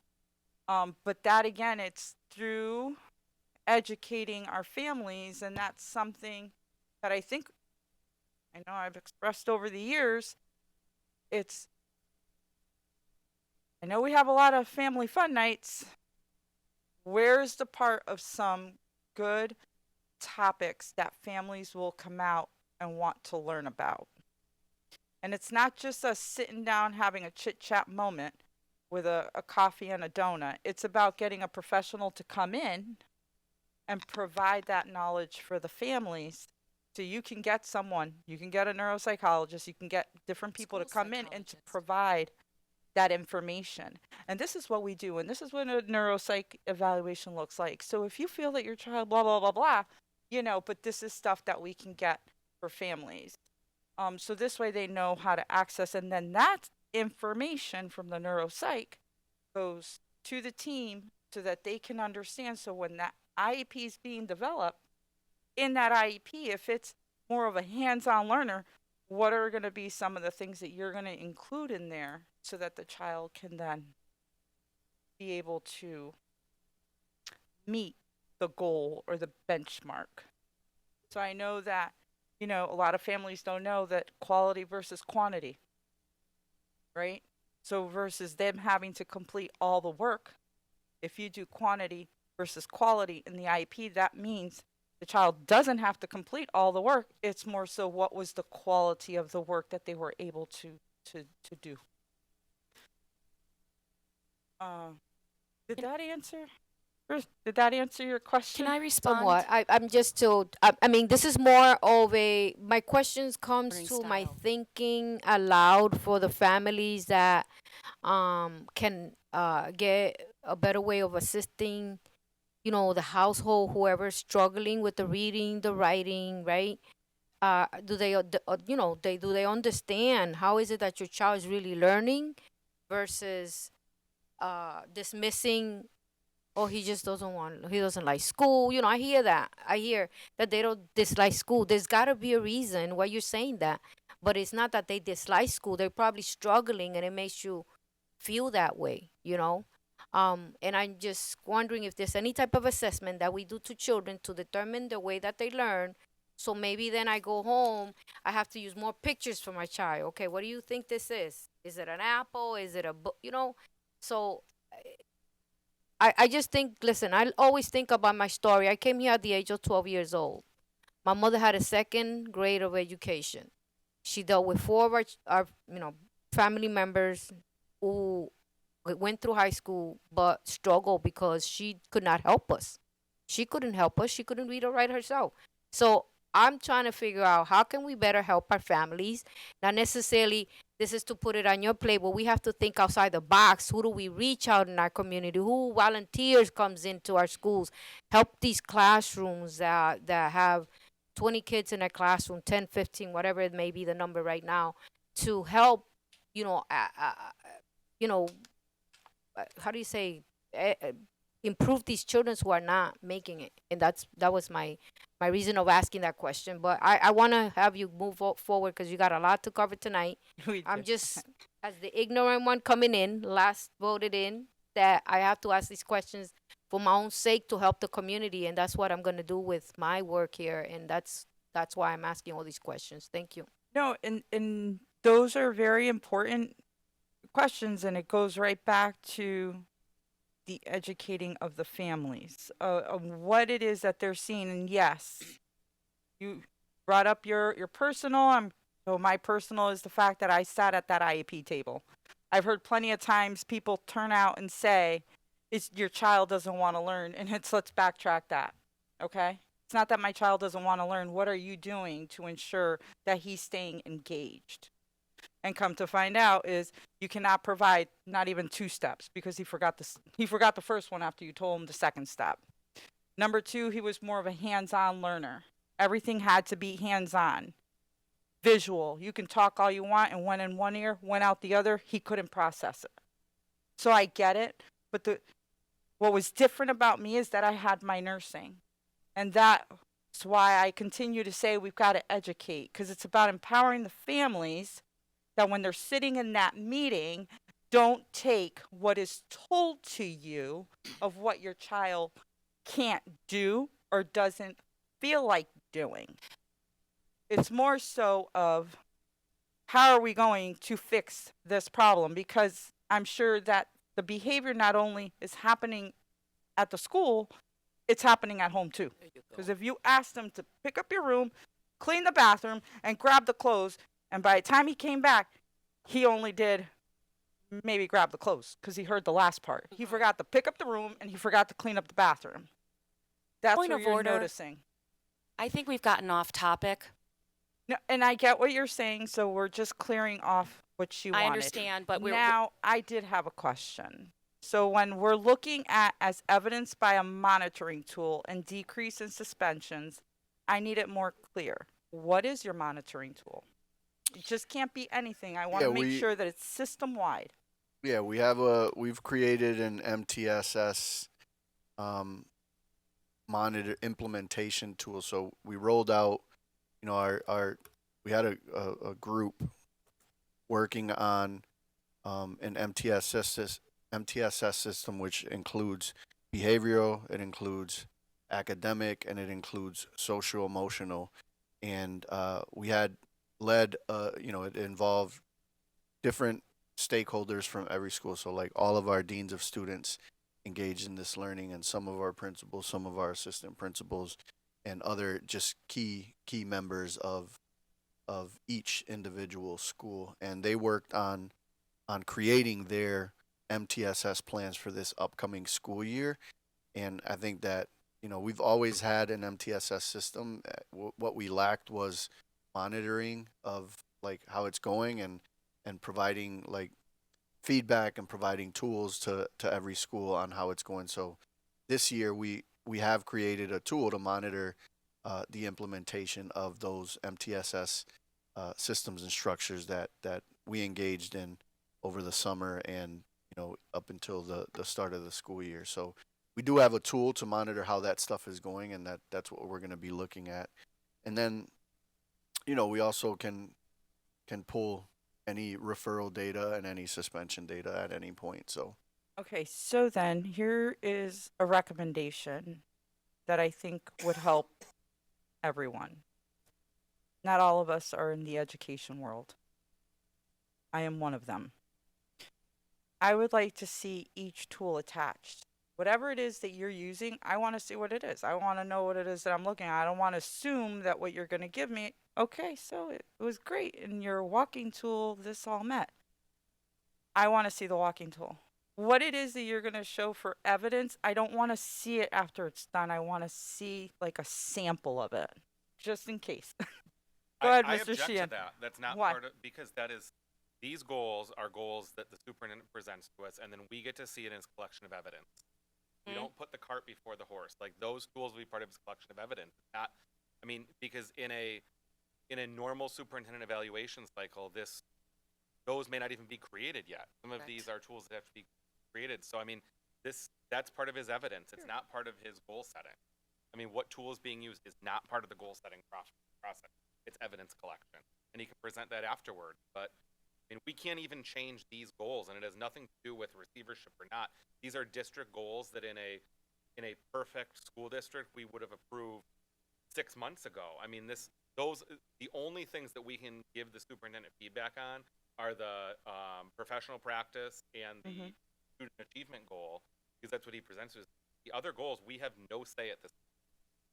I mean, that it is what it is. Like, it's already been approved. Like, the districts, like, Nobody said to change any goals, Mr. Sheehan. I never at one point said to change any goal. What I said is, one of the evidence says, as measured by a monitoring tool. Number one, what is it? What does the tool look like? So early literacy walkthrough tool, what does that look like? So that I can understand, so that when you present your evidence afterwards, I can fully understand. Just like everybody here a minute ago was just asking, is strong used in there? You don't know if it is. my point is, He it's part doesn't of know the if it is. evidence. We'll find out later when he brings up what it is. It's part of the evidence. Listen, that was just me, just saying it would be beneficial. You want to add it, don't add it. I'm just giving my opinion just like everybody else did. So, is there anything else that you wanted to present? Mr. Collmore, I forgot about you. I'm sorry. Okay. Wait a minute, he did ask. He was talking about, it was Mr. Isasa. Because Mr. Collmore talked about students growing. Briefly on the issue of proven assistance, spoke about activities within the school system. Didn't say anything about contact and engagement with the family. I assume that that's an important factor to consider. Am I right? yes, it is. Okay.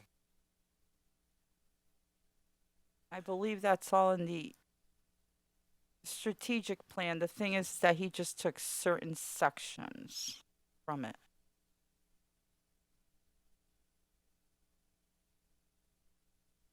Is there any other questions or comments?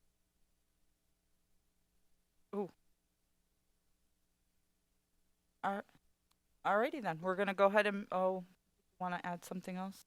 No, I just No. wanted to say thank you to everybody that provided feedback, and I can come back with all of this feedback with everything that you all asked for. All right, so we're going to move on to new business. Field trips out of state. There were 4 of them. The Manufacturing Day with Cayman, Holiday Wrestling Tournament, Doc Myers Wrestling Tournament, and Sharon Lombardo Wrestling Tournament. Do I hear a recommendation that the school committee vote to receive the approved out-of-state field trips? Second. Oh, one moment when I get to discussion. So I have Mr. Collmore with the motion, and who's second? Miss Wilson with a second. Any discussion, Mr. Sessa? See that three of those are for wrestling. I assume that that's entertainment, or are there any educational objectives attached to those field trips?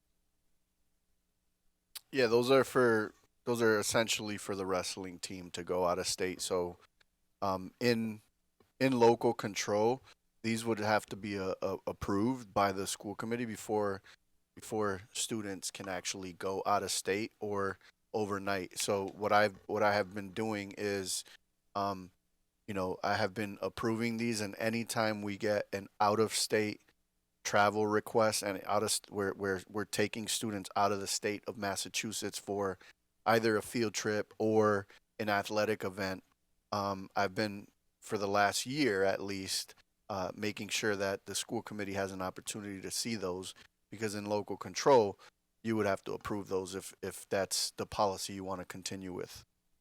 I guess my question is whether there are any specific learning goals attached to the field trips.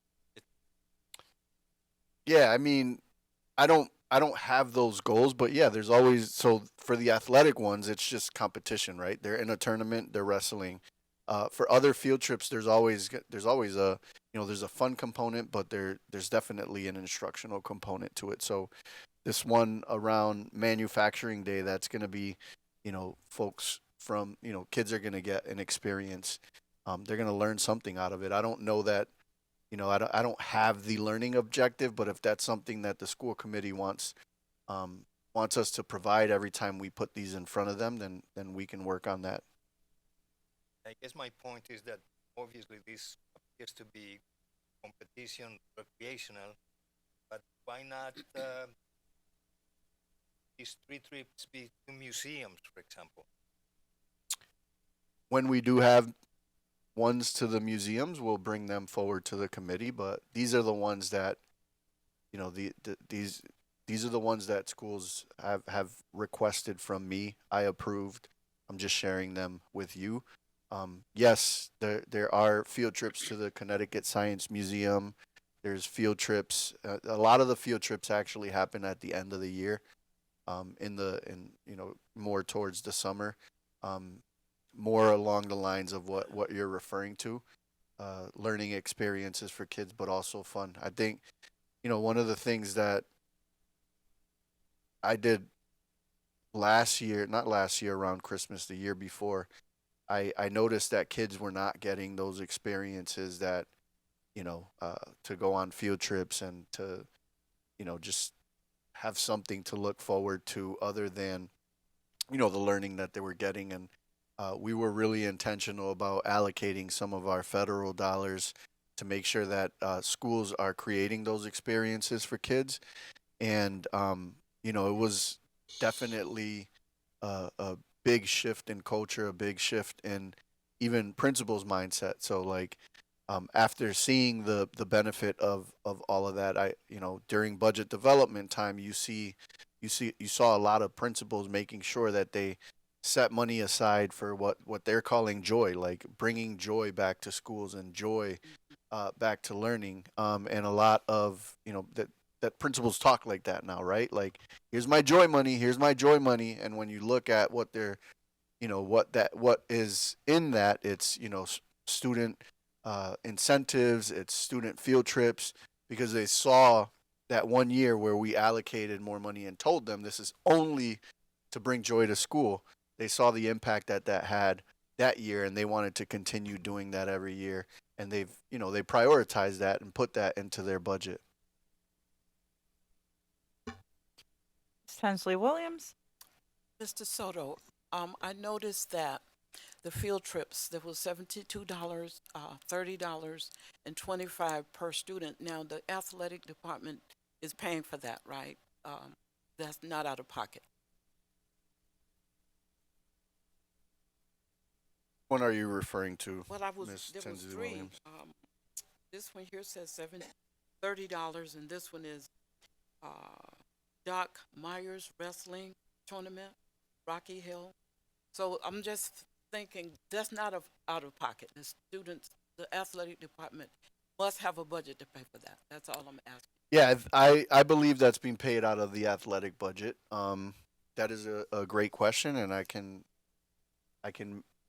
definitely follow up. The reason I asked because I will kick in and put my money where my mouth is and help them out. That's all the reason I'm checking it. Okay. Thank you. Mr. Sheehan? On the athletic ones, the nursing comment that's listed here, it says athletes are cleared by our athletic trainer and their physicals from their doctors. Do we have an active athletic trainer working clearing these students? Because none of them have nurses' signatures. It just says NA. We have an active athletic trainer. We had our athletic manager who holds the license. He's providing those services in addition to, a vendor when we have home games. And is it policy that nurses don't need to sign off on athletics?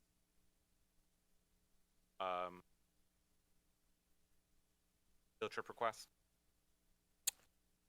Nurses do get field trip requests, and based on who's going, they, if there's a need, the nurses will be required as part of that field trip. But it looks like for what I'm this, asking is for athletics field trips, are athletics exempt from having school nurses sign off on the permission to travel form for athletics? yeah, we haven't had them sign off on athletics. Like when our kids go to state tournament or something like that, it's not. We haven't had our nurses sign off on that like a traditional field trip. So I'm hoping in the future you'll review that it should say nurse or athletic trainer signature. Okay. Because the nurse is certifying that everything's on here, and it says athletes are cleared by athletic trainer, but it would be very helpful, included with your signature and the principal's signature, that certified athletic trainer signature also appears on that form rather than just a note.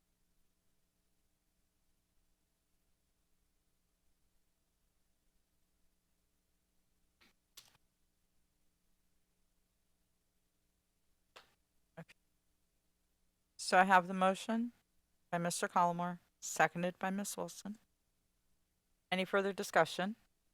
All those in favor? Aye. Aye. Any opposed? Any abstain? Motion passes unanimously. Next on the agenda is the MASC resolution. Delegate manuals were sent out, so you may have gotten this.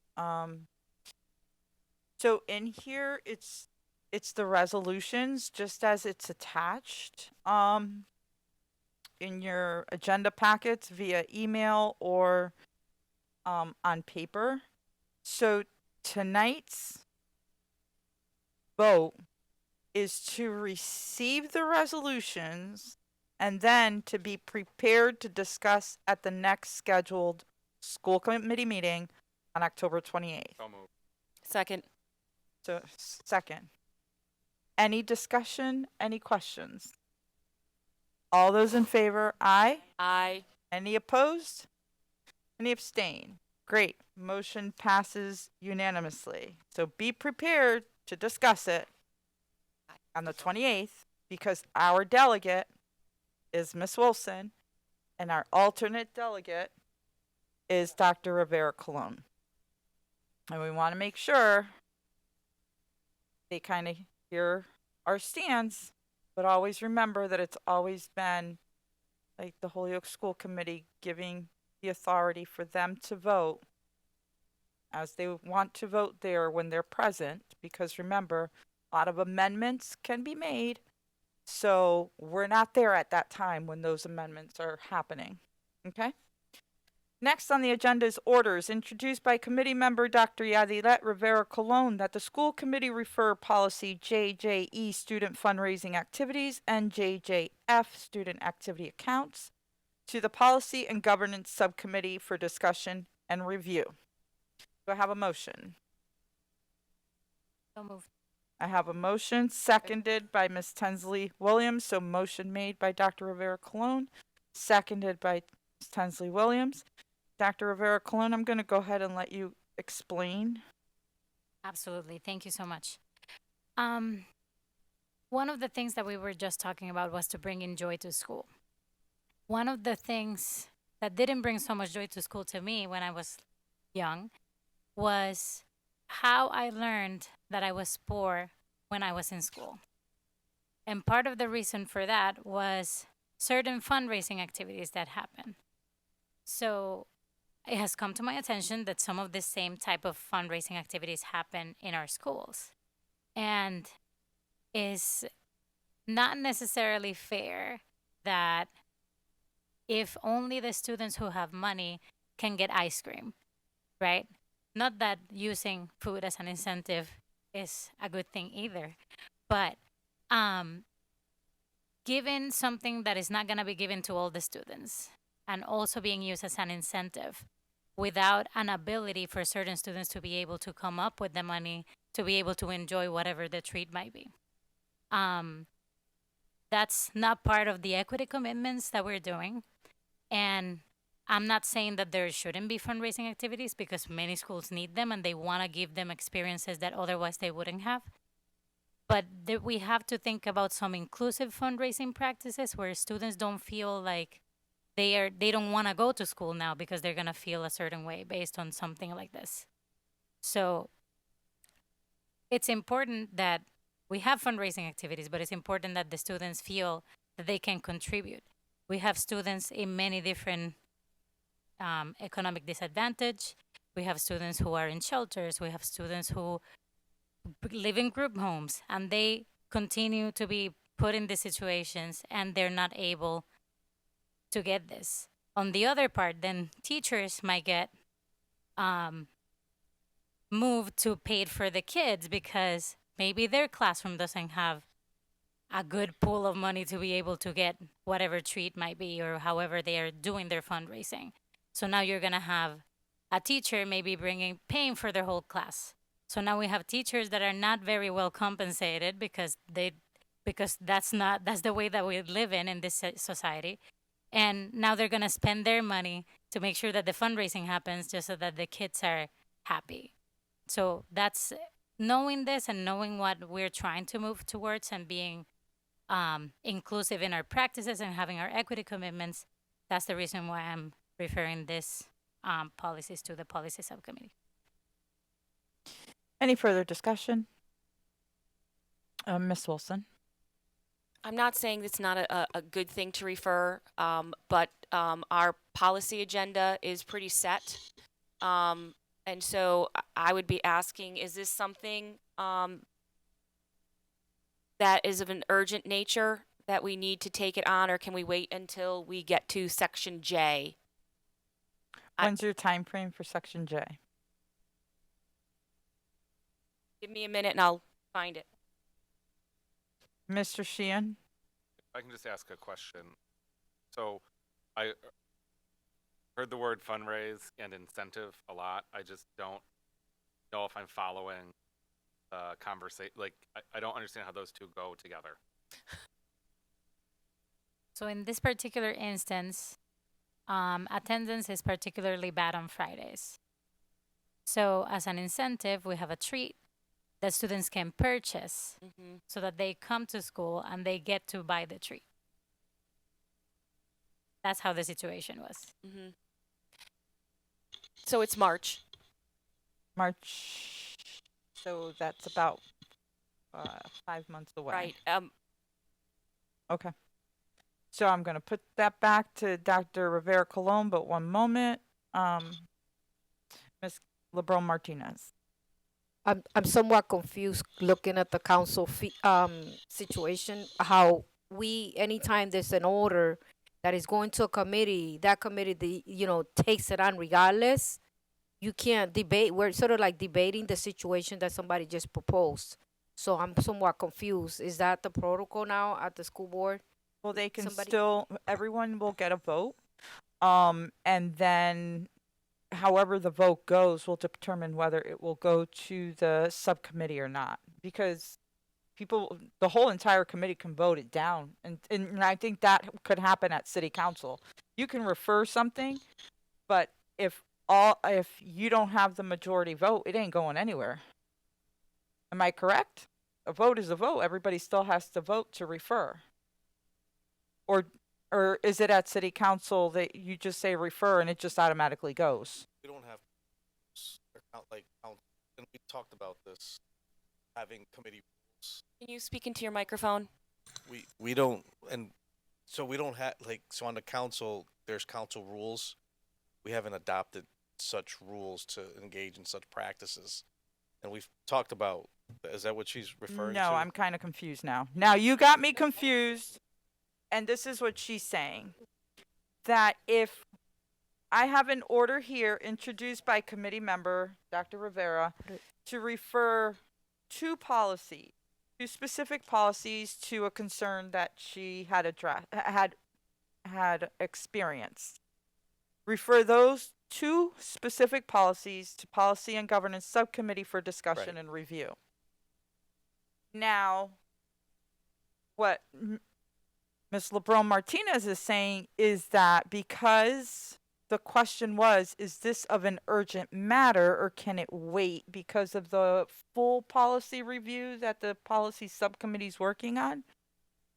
So what Ms. LeBron Martinez is saying is that, on the city council side, you can't discuss it. You can't discuss it. It's an automatic. So if we're saying it's like me turning around and saying the school committee refers policy JJE and JJF to the policies and governance subcommittee. Period. You can't say no. Nobody can say no. But if I'm not mistaken, they take a vote. There could be committee members that say no. It goes to the subcommittee. The committee that is referred to, they're the ones who vote it down. It can sit in the jacket. What I'm saying is so that means, let me just clear why I'm saying this. That means we can come here with an idea of any thought and it'll be voted out. So I'm trying to understand the process. That's what I'm trying to do here, because it's been voted out before it got a chance to be discussed in a committee. That even if it sits in the jacket, it has to wait till March. But it was there. Somebody made a motion on an order that should be allowed. So I guess it's not here. You know what I'm saying? That the setup is not that way, and that's what I'm trying to clarify. That's all I'm trying to clarify. I'm with you. Okay, Mr. Wellahan, then Ms. Wilson. Yeah, thank you. I think Ms. LeBron Martinez is generally correct. However, the city council does have a authority if someone brings up an order and someone makes a motion to leave to withdraw. That order doesn't make it to committee. It's thrown out right away. Okay, that's rare, but that does happen. Ms. Wilson. So the policy subcommittee, because we're doing a thorough policy review, it is slated, because we've engaged someone to assist us with this, that it's slated by section. So that's why I spoke to and asked, can it wait until March, or is this an urgent matter? Because then we could move it up and tag it on. That's the only rationale I was trying to understand, as to get a sense of urgency as to, does it just stay in the holding pattern, or do we just throw it in with another section earlier? That's why I was asking. Okay. Mr. Shan. I'm sorry. I've been sitting here stewing on this and the comment that was made, and I hope the vice chair and the committee will give me some ability to ask this. So we have a critical attendance issue, which is part of every administrator's goal, I'm assuming, the superintendent's goal. Anyone who is employed by this district is being told that attendance matters and that we need to work on attendance. So we're telling students you can come to school, and if you come to school on a Friday, your incentive is to spend money to buy junk. It's we're not.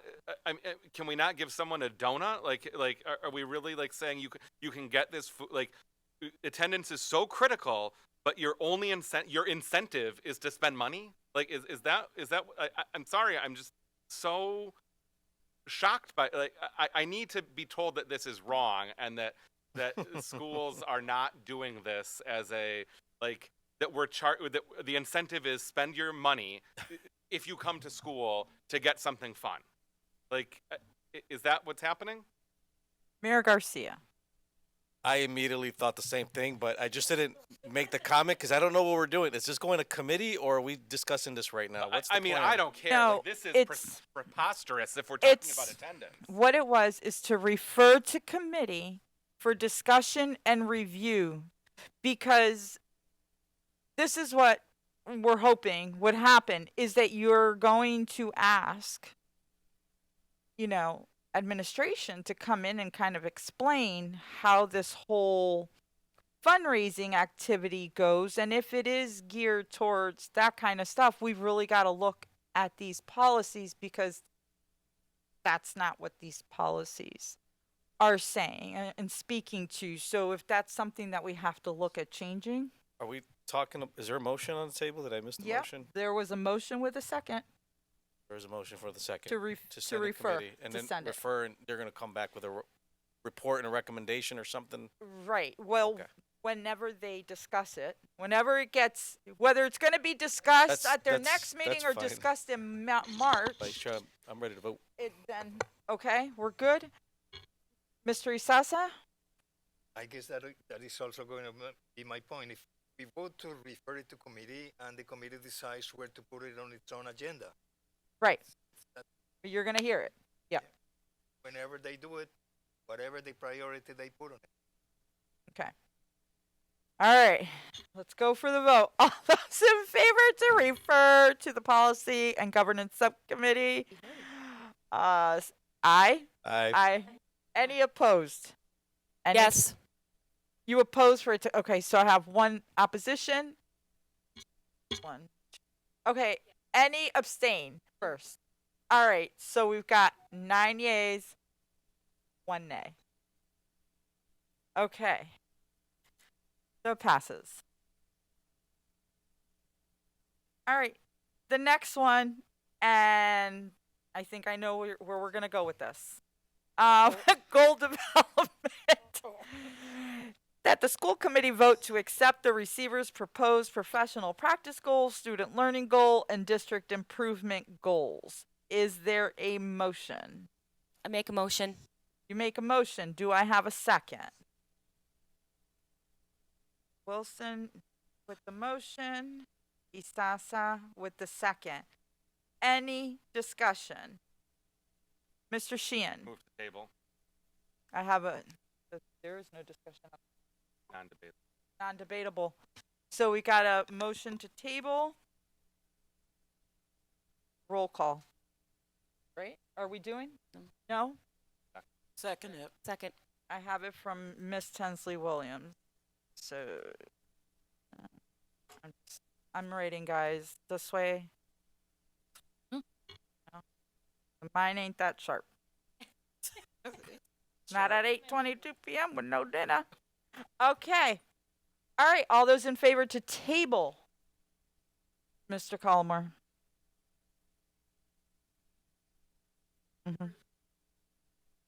To table it. Yep, I have the motion by Mr. Sheehan, seconded by Ms. Tensley Williams. All those in favor, aye. Aye. Aye. Any opposed? Any abstain? Great, so motion passes to table. All right. The next thing is the MCAS resolution for question 2, and I think, okay, I know I had access to that because I sent it. No, you don't. Okay, I don't know what's going on here. Let me go to what I sent. This is so I think what's important is that you understand what you're voting for and what you're going to be putting a motion in for. So I'll go ahead and read it. I'll make a motion that school committee vote to approve the resolution. For calling. calling for passage Yep. of question 2 to Yep. replace the MCAS graduation requirement. So I have it from Mr. Sheehan, seconded by Miss Dr. Rivera Colon. Okay. Are we reading it into record so that everybody's aware in the public of what we are voting on? Agenda? Rivera Colon. But isn't it Oh. part of the record because it's on the agenda? Yeah, but maybe somebody doesn't have computer access. Don't we talk a lot about equity? Fair enough. Mr. Isasa. So here is your resolution. Neither. That's why I'm going to read it. Resolution for calling of for passage of question 2 to replace the MCAS graduation requirement.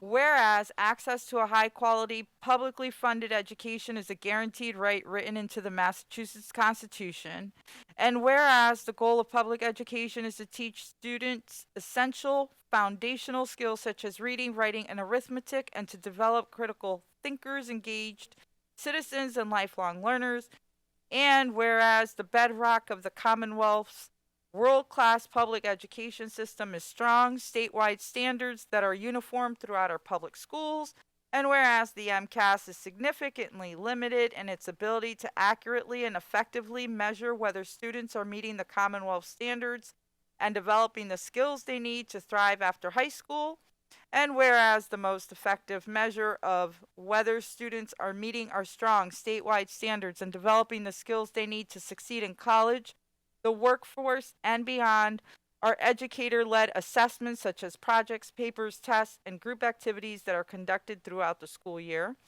And whereas the punitive use of MCAS as a high school graduation requirement has restricted curriculum and shifted the focus of education in our public schools toward meeting a test score instead of fostering an environment of creativity, critical thinking, and real teaching and learning that helps students realize their full potential, and whereas pediatricians, researchers, and school counselors have warned of the severe impact of high-stakes testing, like the MCAS graduation requirement, on students' mental health and well-being, and whereas standardized test requirements notoriously stack the deck against students of color, ESL students, and those with learning disabilities, and whereas using MCAS testing as a high school graduation requirement has prevented or delayed thousands of students from earning a diploma, thereby interrupting or derailing education or career plans, with especially harmful impacts on students of color, low-income students, students with disabilities, and students for whom English is their second language. And therefore, let it be resolved that the School Committee of the Holyoke Public Schools supports passage of question 2 to replace the MCAS graduation requirement and require instead that districts certify that students have satisfactorily completed coursework demonstrating mastery of the skills and knowledge required by the Commonwealth's strong statewide standards in order to graduate. That is the resolution. So, It's really semantic. I mean, it eliminates the MCAS. There are other things to measure, but we are eliminating them. that's what question 2 is about. Mm, It was not it's at a all. MCAS. No. Sorry. All question 2 is Yeah. eliminating the graduation requirement to pass the MCAS. So the statewide assessment system to benchmark students would still be available to districts. The fact that if you don't pass it in 10th grade, that you don't graduate would be eliminated. So it is the passage of question 2, which is replacing the MCAS as a graduation requirement, not replacing the MCAS. It's just the high stakes portion of it. Can I add to Go that? ahead.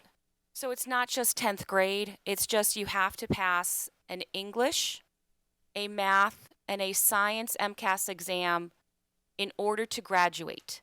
The first opportunity for you to take it and never have to take it again is like in your some schools do ninth grade, some schools do 10th grade, depending on the test. So that's your first opportunity to never have to take it again. Some students take it and take it and take it and take it and take it and take it and take it and take it and never pass in order so they get a certificate of attendance instead of a high school diploma.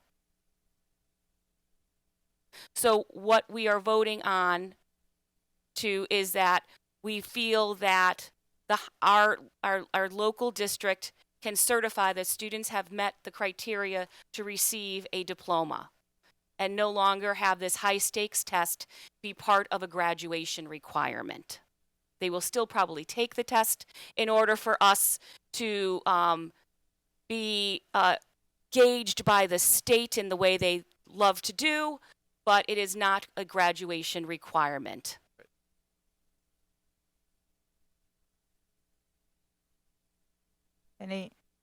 Okay. Any other discussion? No? Okay. So, I got the motion and seconded, so all those in favor, say aye. Aye. Any opposed? Any abstain? Okay, motion passes unanimously. I just lost. Okay, next on the agenda is the Community Advisory Team appointments. On attached, you should have received the Excel sheet, but then this that you received today is like, it's kind of the, what would you call it? Like, they put them into blocks of what those who applied to be on the community advisory team and what areas they would fit it into based on the categories. So in this section, what I'm going to ask is for Dr. Rivera Colon, Mr. Sheehan, both explain. Oh, the mayor as well. They were, because it's part of the local control. Whoever's going to go first.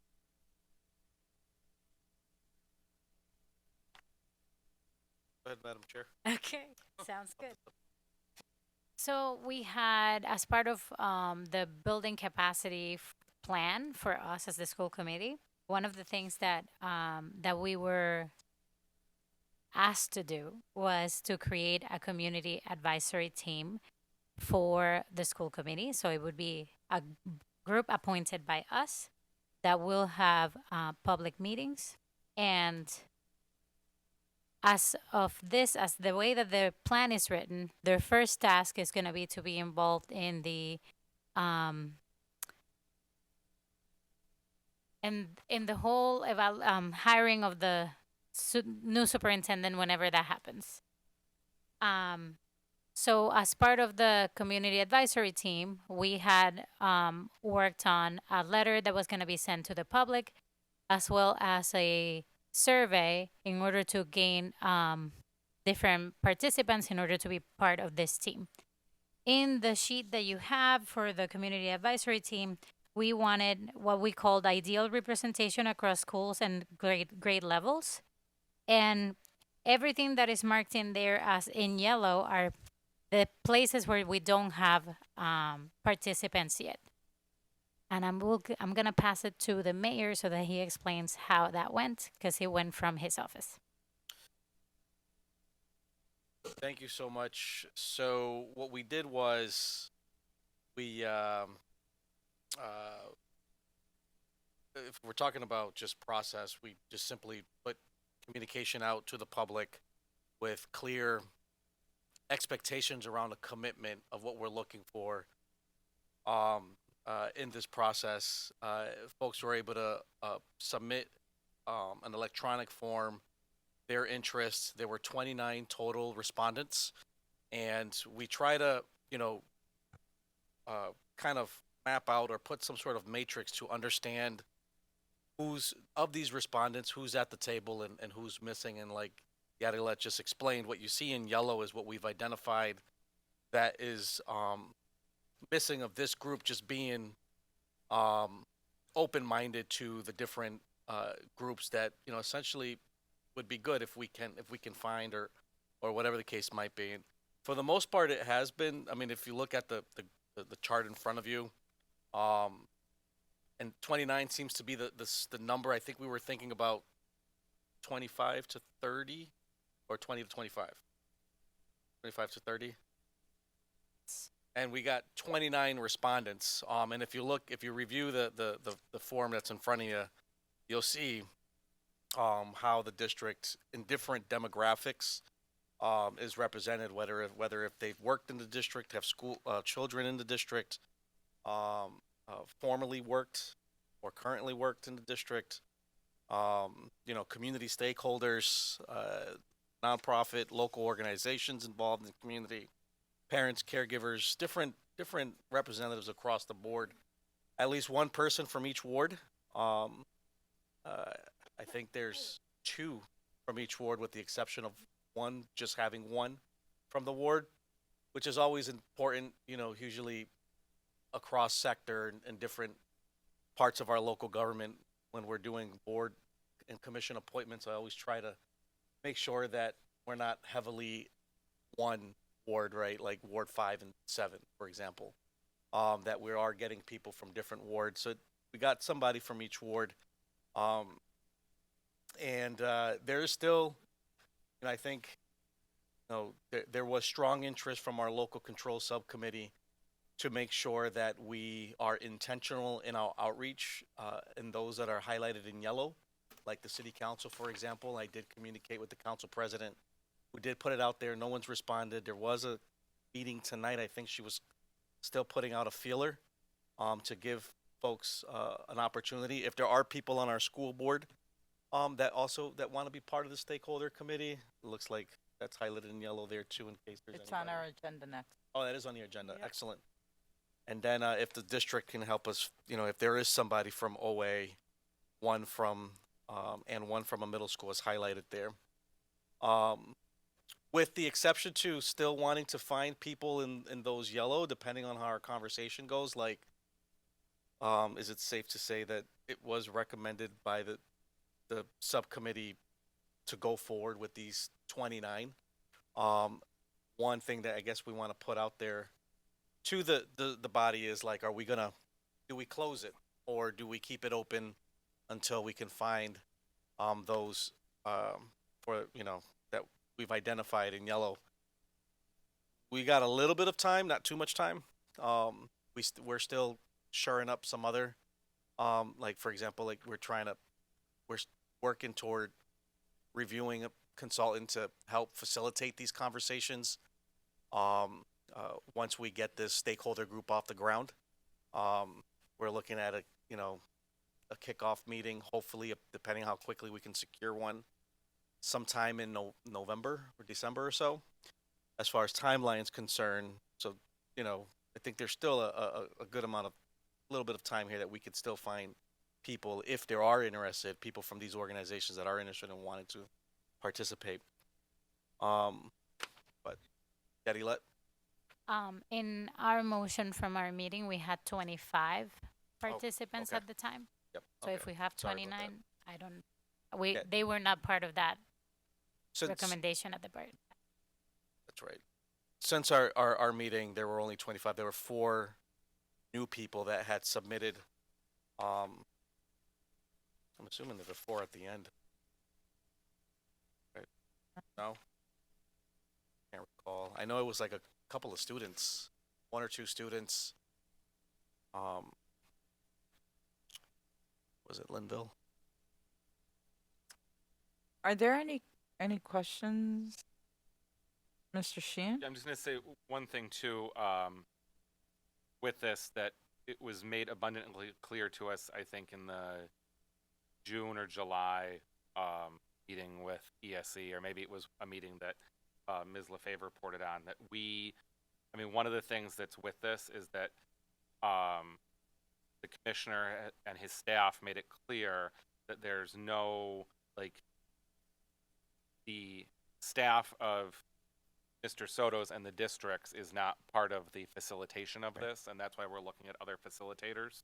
So I think that was a very clear point from them. So that's why we're going to be engaging in some other options for people to facilitate these conversations that are that truly represent the populations that we're serving, that are bilingual, bicultural, that know the community of Holyoke, and I know the mayor's been working on some different options for that with it to get this moving. So that was important with it. So it's just that they did not want us using like district communications, district like those types of things with this project.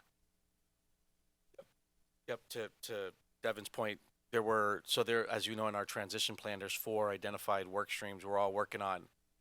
And I believe 2 of those 4 that are focused on superintendent hiring, superintendent evaluation, with a focus on continuous improvement and collaboration, this committee was going to help lead the conversation on and advise. And if we're talking about the superintendent evaluate, right, probably best to keep them out of that facilitating. So that's when it was strongly advised about securing a third party.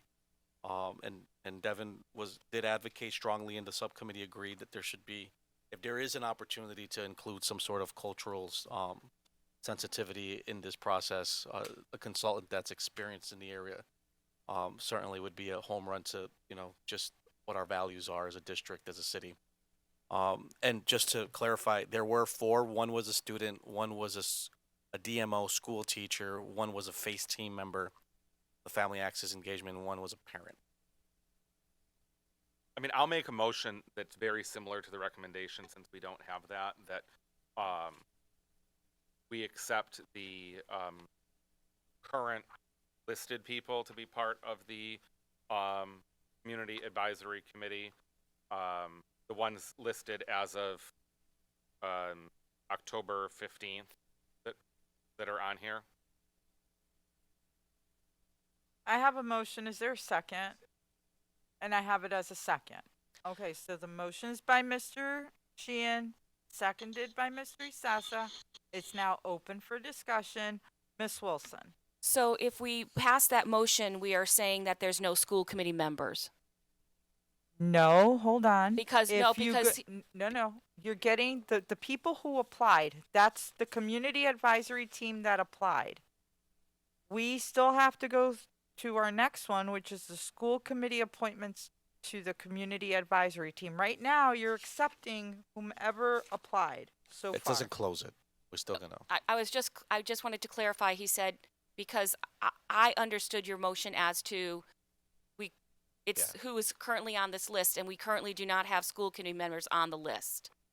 So Not then yet. let's pull the recommendation. I'll withdraw the motion. Let's pull the recommendation from the committee and just go off of that. So can we have the recommendation from last Monday, because that covered the missing spots? I don't have it.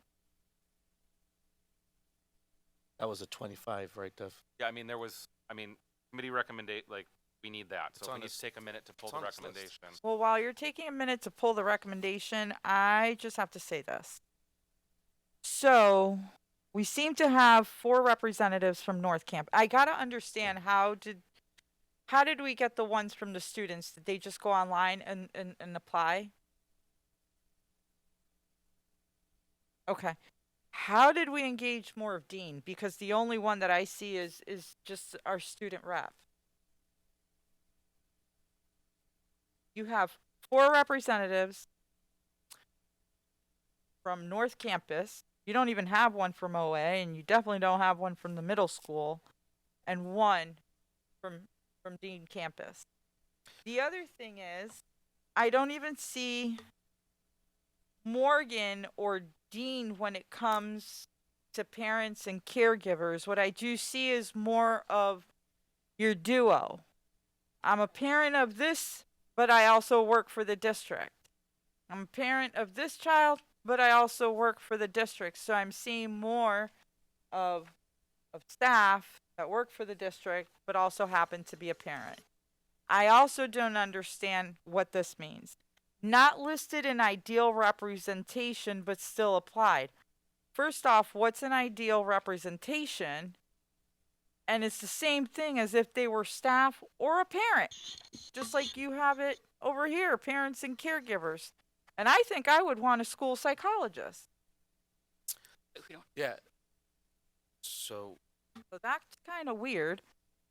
But yeah, I see where we're missing Morgan and Dean in representation. Maybe I'm missing it, Mr. Sheehan. So I think once we have that recommendation, that will cover that because it clearly stated that the committee can add additional people to it. But there's also like, we also cannot wait Right. to find people. Like, I mean, that's also, this has been open. And I mean, every member of this school committee could have gotten people in their wards to apply for it to cover that, or people that they know. And it's like, it's been something the mayor's office has been pushing. And I know that Facebook, even though that the district shouldn't have been pushing it, they have been helping us in pushing it. And if it wasn't for the help from the district, we would have 3 people. So really, I say 3 because we had 3 4 weeks ago. So it's like, if we can pull that, we covered all of that to be able to leave that open, and then the school committee can appoint their people. We can deal with the city council rep. The mayor's going to appoint someone onto the committee from his area, and if other people apply, like this committee can grow, but it also needs to start. yeah, And we have one more meeting before they really start their like. If the goal is to start their work in November, we have a meeting the end of October. yeah, let's get Yep. those names. November to April. Mr. Collmore, did we find that motion yet? We still have a motion to sit there. No, we don't. Discuss. We're waiting for the motion to be pulled up. Okay, but the discussion, my feeling is, still keep it open. Still keep it open until the final date. You know, we've set a date for this. Keep it open, and now we're doing what we wanted to do in the beginning. You selected 29 was it? 29. 29 respondents. Yeah, 29 responded. Then keep it open until such time as the committee decides to close it.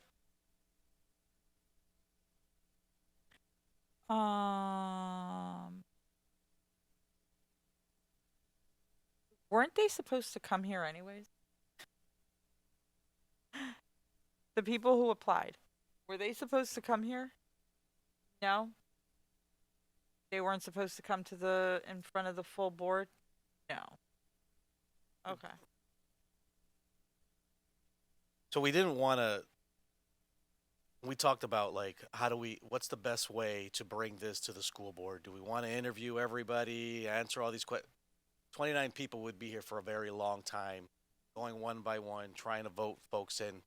So we thought that the folks that submitted, I think if you received this electronically, there might be more information about them. Giving it to the school board ahead of time to read up on these candidates. 25 was in front of us at the time. These are members of our community. We just felt strongly that we just come forward and say, hey, the committee recommends these 25 because, it's up to us if you want to vote yes or no, or if there's somebody on there that you don't want on there, I don't, or maybe we unanimously support the 25. It's an advisory group representative of our community. The committee felt strongly that we can just move forward, recommend to the body to go forward with those 25. At least that's what we had discussed in our subcommittee. We're trying to simplify it so it doesn't get too convoluted. I mean, everybody in there could say they're in some way, shape, or form, they are a stakeholder of this community. Was there a time limit on applying for this position? There was. It was a soft deadline so that we can talk about it. We received it. We put the deadline so we can talk about it at our subcommittee. We wanted to see what the outcome was going to be. Like if we would have had 100 respondents, then we'd be like, okay, we need a different process. But by the time the deadline came around and our meetings and our subcommittee started, we had the 25, and we said, well, it's actually a good number. That's the number we were targeting. And then we kind of split it up in a matrix so we can understand better who those 25 people represented as a stakeholder across the board, and that's what this is in front of you. And Sorry. And Go just ahead, to Mom. let people know, there's still empty slots. So like You have 29 already. We're adding 2 from here, which are part of our voting. Obviously, we have a city council rep, that's going to be 3. A designee that you'll be appointing, that's 4. I don't know if you end up with the other 2, but specifically to where we know that we're actually putting more people in is 4 more. On top of the 29, you're looking at 33. You also want to be very careful of having such a large group. Does that become effective? Right? The more people you have, is sometimes you're just sitting there and it's just going around and around and you're really not being productive and getting anything done. So we also got to be careful with that. Miss LeBron Martinez. My thinking about it, I'm thinking about closing it with the 25 and having all the other people that you still need that are necessary for the group, and having alternate, because you may have people dropping out depending on the process, because we don't know how long they're going to be engaged, and having alternate for those individuals that couldn't get in. That's an interesting thought, and it is subject to open meeting, and you'll need a quorum to have your meeting, and if people are dropping out, that might be difficult. That's what I'm saying. It's how committed. I seen a lot of the names and I know who they are, so I don't think they're gonna drop out. But in the event that you did, so at least you get to close your 25 that you need to start this, because if it was open and nobody responded. Mr. Sheehan? Okay. So this list here, this sheet I think is also confusing of what was made. So this sheet here that's front and back, I will make a motion that the school committee approve the initial list of applicants that are located on this sheet that I'm holding. There's 29 there. There's 29. Whatever's on here. And I'm going to make a comment on this in a second once there's a second.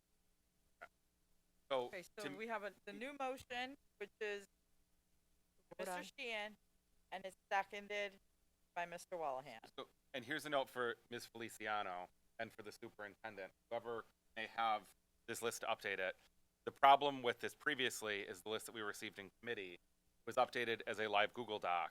So when names were added, for the committee, we were unaware. This document that we're approving cannot be added. Names can't just be added to this because they have to go on a separate list to be approved as additional members. So whoever's compiling this list can't just add it to the live document that is within Google Docs for this. There needs to be a document too with it if there's anyone else added. Okay. Any further discussion, Mr. Isasa? Just a comment. For this start and this task, I think it's absolutely crucial that the facilitator be excellent, really high quality. And that's why you need to see what the next motion is. Any further discussion? Mayor Garcia. No, I was just giving him a thumbs up, but since you called me. So we're voting on the 29 in front of us on this one. list. Okay. Only this, front and back, right now. Yep. And we need to make sure Anthony walked out when Devin. So when we solicit additional respondents, that those respondents are put on a separate list so it doesn't get, because it's a live document, so we're confused in who those 4 were since the last time we voted. So whoever is adding these, No, as a matter of fact, save that You're right. file. Now you I'll start a take new care of it. file. Don't worry about it. I got it. Start a new Whoever file. made this.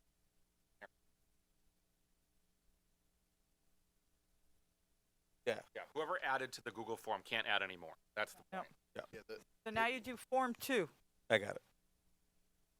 That clear it? Form 2. That's the new one. Form 2. And I don't think any of us have to go in it. Whoever we're appointing, I think it's whoever applies. So whoever from the city council is going to be appointed would just get appointed. They're automatically on the thing. Does Yep. that sound right?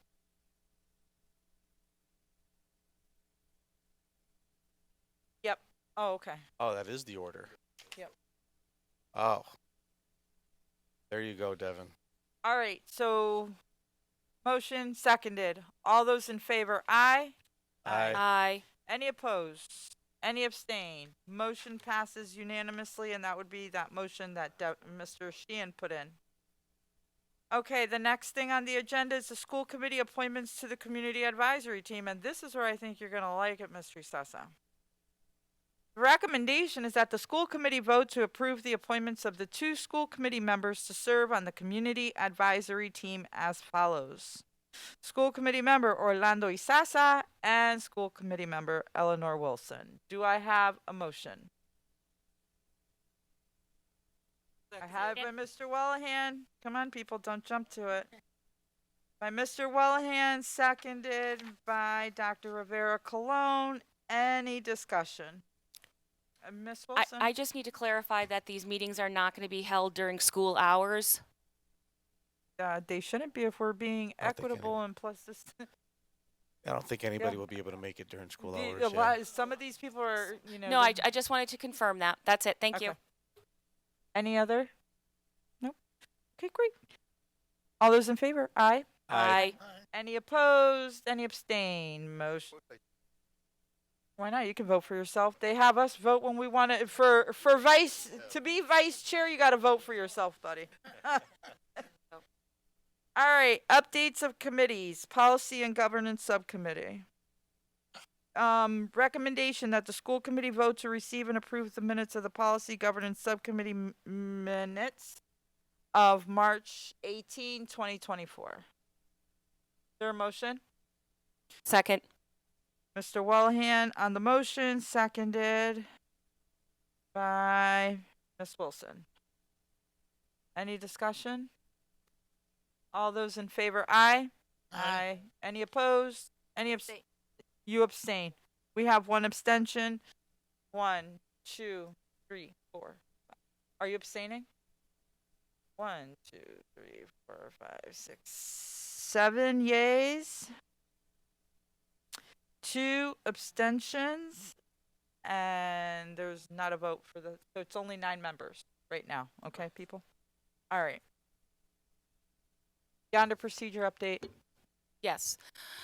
So while we approved our minutes that spoke to the yonder procedure, the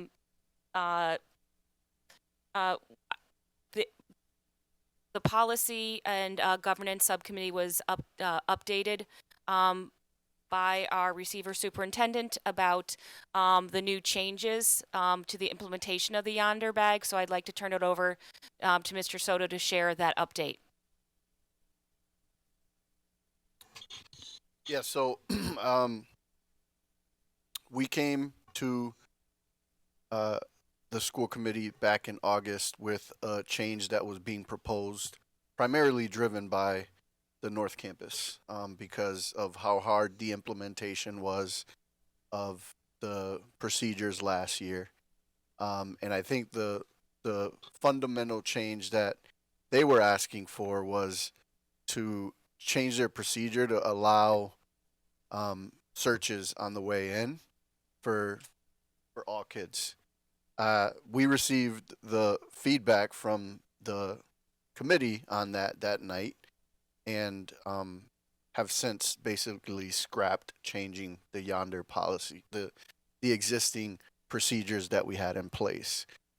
What the North Campus is doing to make this procedure more manageable, so the procedure is still in place at the middle schools, at Dean, and at Holyoke High School North. What the North Campus is doing to make this more manageable, in response to some of the feedback that we heard that night, is that they're only introducing yonder bags to students that violate the cell phone policy, the student handbook, and basically the school rule that no cell phones are to be used in class. So I think that what they are doing at the North Campus is responsive to the feedback that we heard that night, and is definitely not a major change in the like they were initially proposing back in August. So they went back. So right now what's happening at the North Campus is Um, they're only introducing yonder bags if a student violates, if we see if they see a student, using their phone in classroom, it gets confiscated. They pick it up at the end of the day. If that happens 3 more times, that's when they're basically saying this has happened 4 times. We need to bring your parents in, and we're gonna have a conversation about here's a yonder bag, and you need to use this every day. That is, the fundamental change really at the North Campus. All the other schools that had been operating under the existing yonder procedures are continuing to do how they were last year, which was what we had met on last year. So the biggest change here was basically in response to the feedback that the high school team got that night when we were here in August. And I think that the high school is our biggest school. We have a lot of kids, and we have over 900 students over there, and their experience with the procedures last year was that it was hard to manage, expecting every single kid to have a yonder bag and to have the admin team be able to support that procedure the way as it was hard to manage on their part. So I think that this new change for the admin team is much more manageable and is responsive to what they were hearing in their building from their students.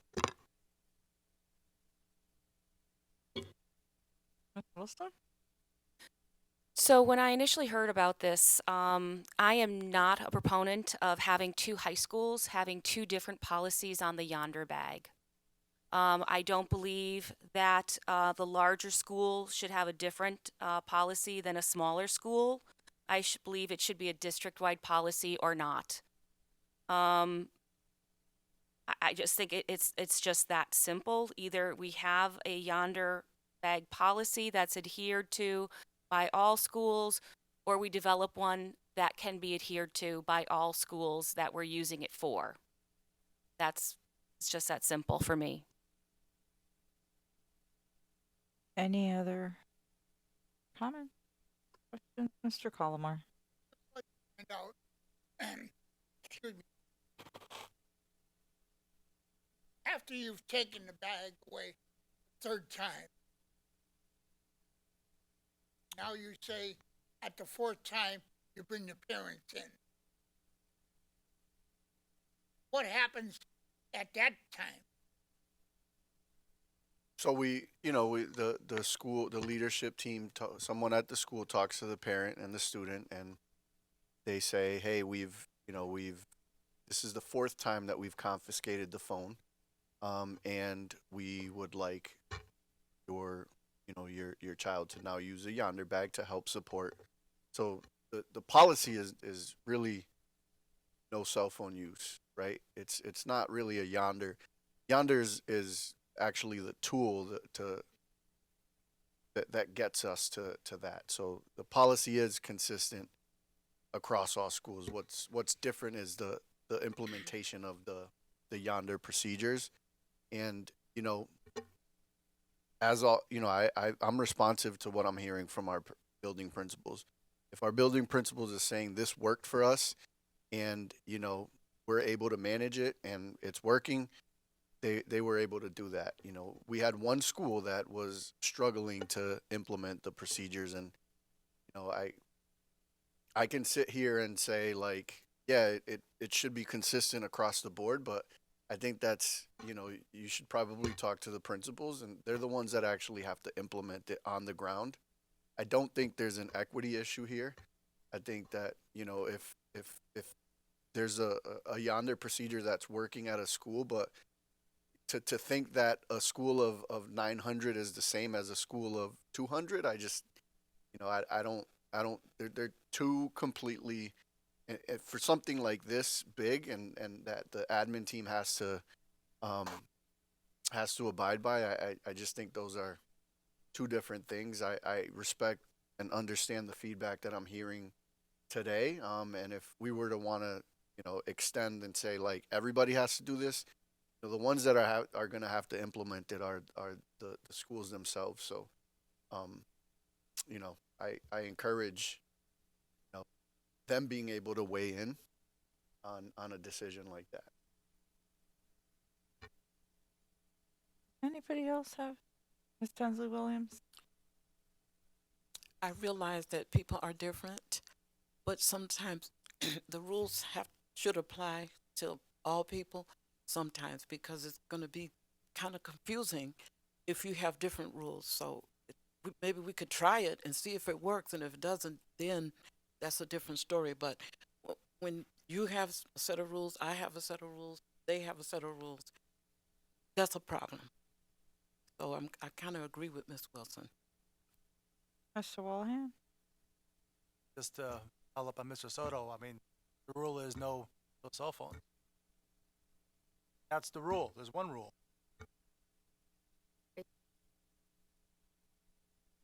Mr. Sheehan? So, what updates are being done and information going out, because Family Handbook had one set of procedures that went out regarding this that covers the whole district, and now it's going to be a slightly different different procedures because this isn't a policy. I mean, so what? I can is share being done those. to- I can share the so the I don't need to communic. see them.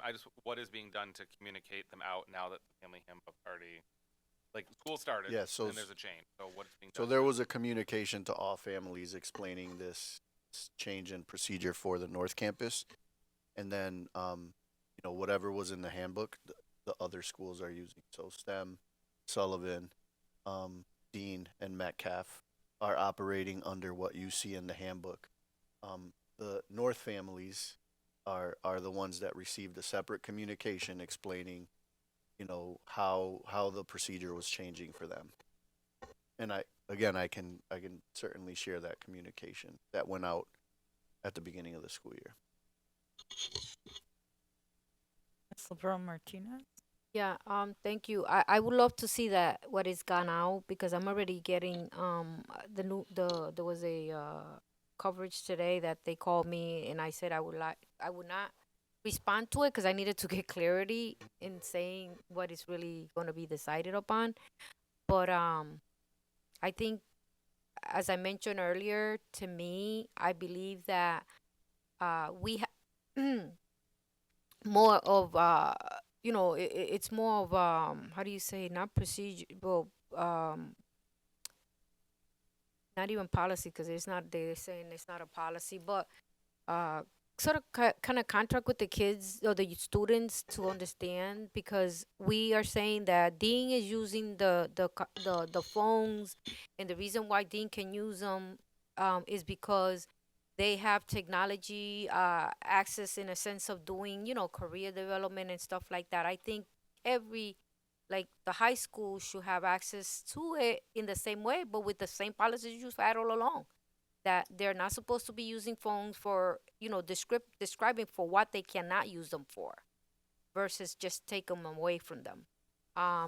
And I don't know what the letter said, or if it's just reinforcing that there's no phone usage at the schools, because I don't know what's entailing in there, so I have no idea what.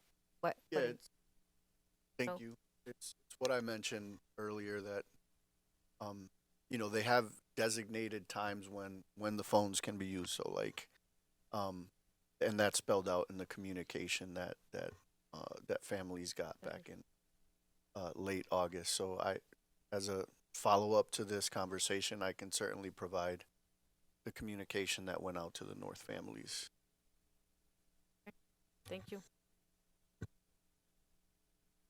So help me to understand. What schools currently use the Yonder bag without waiting till the fourth time? Sullivan, Metcalf, STEM, Dean. Oh, the other high school. Okay. Okay. So we've got those. So they're different. So they automatically they have no choice. They have to use the yonder bag. High School North is the only one where, please don't use your cell phone. So you use it once, I'm going to take it away. Do it again, I'm going to take it away. Do it again, I'm going to take it away. And on the fourth one, I'm going to call your mom. It And took you're, three and you're times. gonna get a yonder bag. And to help and you. that's if they agree to it. If they don't feel like agreeing to it, you might have to do another fifth, and on the eighth offer it again. But here's my question: how is it, or help me to understand, because there are other communities that are doing yonder, and I don't think that they have like separate procedures. They do. They're searching. No, that's not what I'm talking. I'm talking about having the yonder bag. Period. Where now all of a sudden, it you get it on the fourth attempt or the fourth non-compliance. I think they automatically have to come in like there's a routine. Bam, I'm coming into school. I don't have it. This is going to happen or whatever. But everybody automatically does it. Help me to understand what the issue was. Was it the length of time for checking to see that everybody had their yonder bag? Like, how many students was it? Was it 50% of the students that they were struggling with? Was it 75% that they were struggling with? Like finding out, hey, do you have your yonder bag? And now you just took another hour of the day to get in. Because there are other schools that have a whole lot more than what we have at Holyoke High School North. So I just got to understand the procedure aspect of it. And in all honesty, we went with this one city, one high school. But yet, Dean has separate, again, they have to have the yonder bag. They don't get the fourth chance to get that phone call. So Yeah, help and me to I understand that. I mean, I can help you understand that. So it's not an issue at Dean. Kids are using the yonder pouches, and the admin team is not struggling with enforcement of that procedure. At the North Campus, that was not the case, and there were many more students and that were using phones that were it was just very hard. I think that if we probably should have the both campuses come in and talk about this so that they can explain to you what the challenges were and why they wanted to do this. That is, we can I'll follow up and share the message with you, but if that's if it is the will of the body that they want to hear from the leaders of these schools, we can bring them in and we can have that conversation either with the full school committee or in a policy subcommittee at a later date. But this, we were, I think the whole idea of doing this was also responsive to what the high school was hearing from their students. I think that right now what I'm hearing from the North Campus is that is, it's a much smoother we don't have kids on phones as much as we did last year when we were trying to enforce that yonder procedure. I may have a lot of people hate me after this. So be it. Bottom line is, you're not setting them up for success out in the real world. God forbid you go to your job and you continue, you don't get 4 chances. Thank you. Go ahead and break that rule once. Either we start preparing them for what's to come because you don't get coddled out there and I'm going to adjust the rules to you. Hate me, whoever wants to hate me. I don't care. But at this point, you continue coddling, you're going to continue getting the results that you're getting. Set the foot down. This is the rule. This is what we're doing. These are the procedures. Period. I go ahead and use my phone at the hospital in the patient's room. You think that I'm going to get Going away. No, I'm gonna get written up or I can get fired. There you go. Okay? You wouldn't like it if I was in the room with your family member and being like, mm, bye. You wouldn't like that. And we're not setting these kids up for the future and to be productive and to be successful. Miss Cologne. Oh, Dr. Rivera Cologne, I'm sorry. I said it when we first talked about the yonder bags, and I said it again.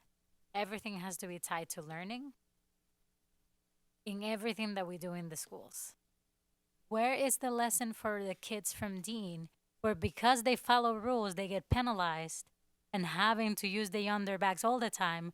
And then the kids that didn't follow rules in the Holyoke High, or because it was a bigger number or whatever the issue was, they get to have their phones and act responsibly.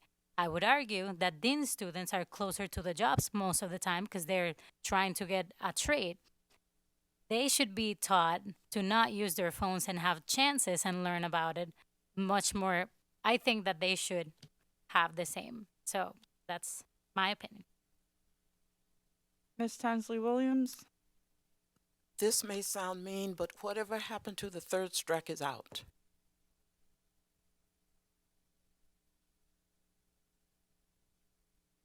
Mr. Sheehan. Oh, I'm sorry.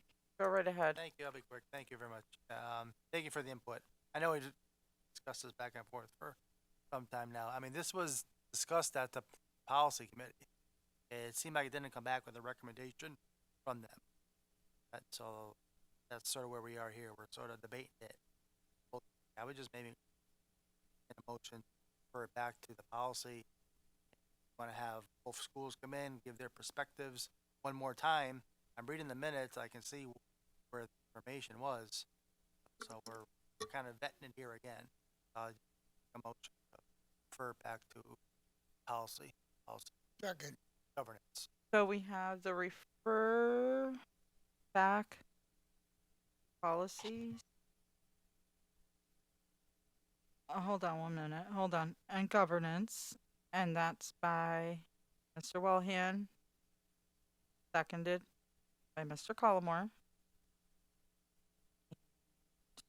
Discussion, Mr. Sheehan. Okay, so just so I'm understanding process, yep, right. So these minutes I'm looking at are from March 8th, correct? So there was yonder bag discussion foundation that happened in March.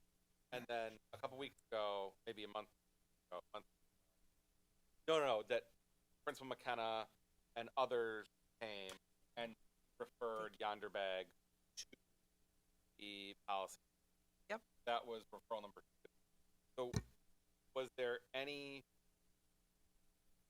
so this motion would be referral number 3 back, but was there any recommendation from that meeting? Like, so I guess since we're working off old minutes, I'm trying to, and that's not an offense to anyone about the age of minutes. I'm just No. trying to figure out timeline. Like, is there a recommendation that's coming that we're just missing?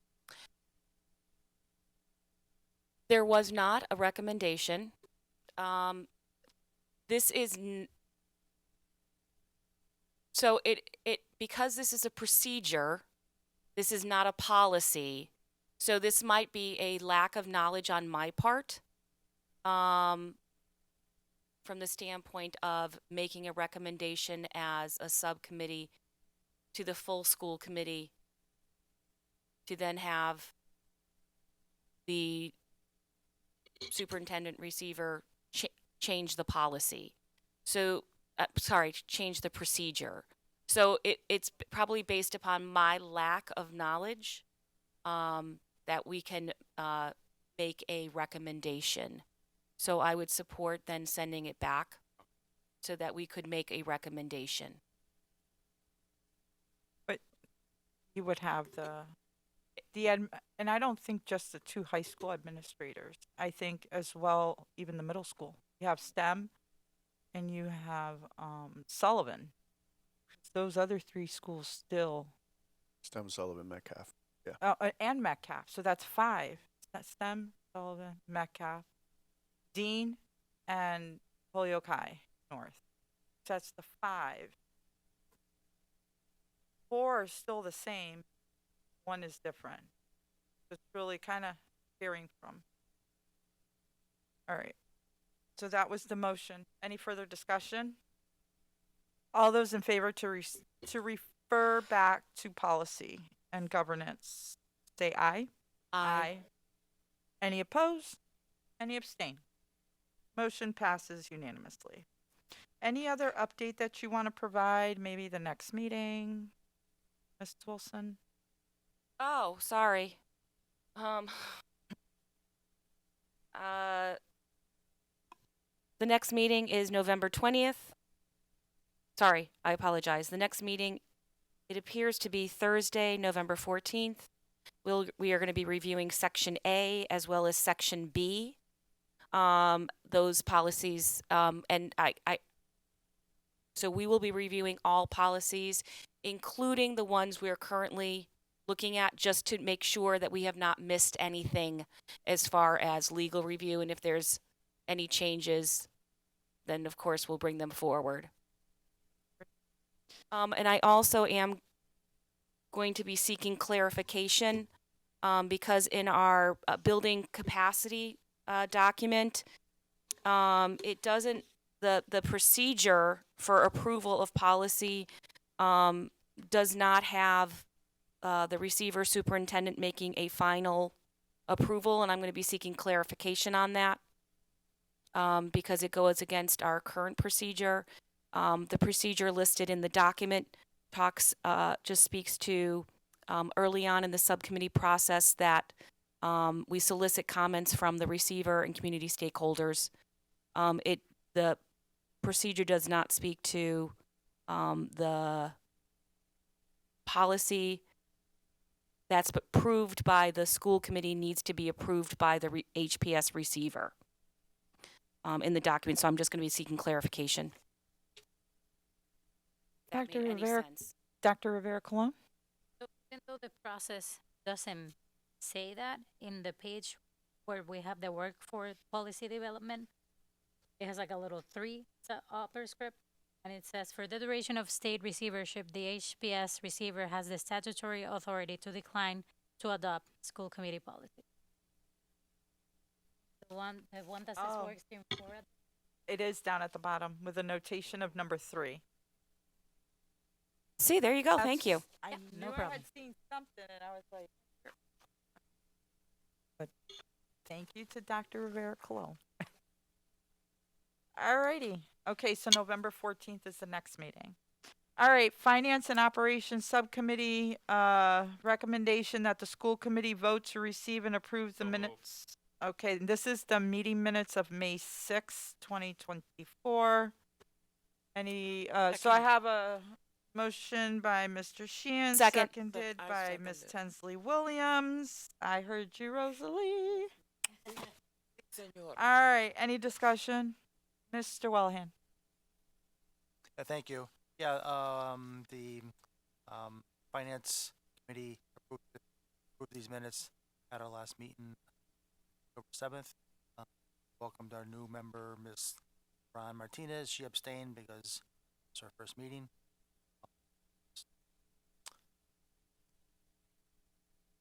Motion was made to. Okay. All those in favor, aye? Aye. Any opposed? Any abstain? 1, 2. So we have 8 yeas, 2 abstain. Next meeting or anything? Yeah, I just going. We have a next meeting scheduled for October 21st. I have to work with the finance director to set a agenda up. Talk to our administrative assistant, so we'll get that out ASAP. Receiver superintendent. I think we talked about sending out a survey to the budget to the full committee and just what the committee wants for budget priorities moving forward. So it'll give everyone a chance to state what specific items or goals that they want our finances to take effect for the following year. I know Ms. Wilson already commented on her thoughts. So I don't know if you want to expound on that, Mr. Soto.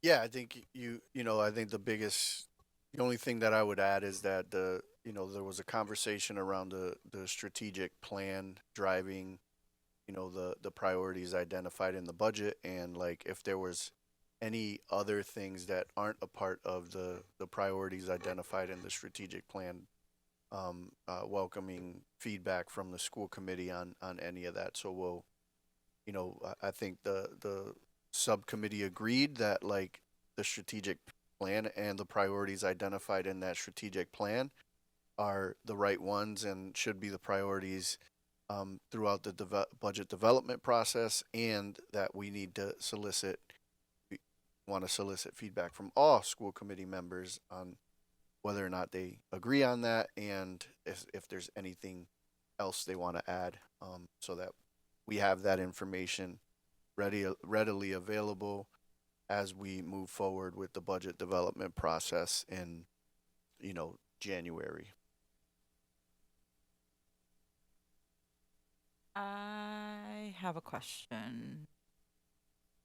Okay.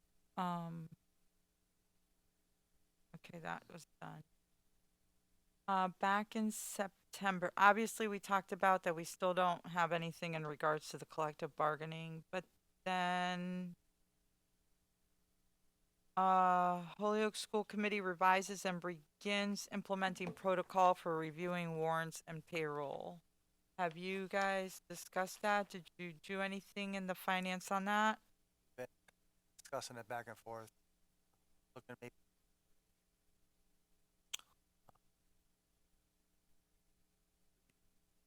warrants online. That's a possibility. The new members will have to talk about it more. Okay, do you have kind of like when we could get like a protocol? I'll put it on the agenda for our next meeting. Okay, thank you. I did see that your last meeting, you guys were talking about budget guidelines and priorities. You haven't developed a draft, correct? I just want to know whether or not I'm highlighting that, I'm taking it off.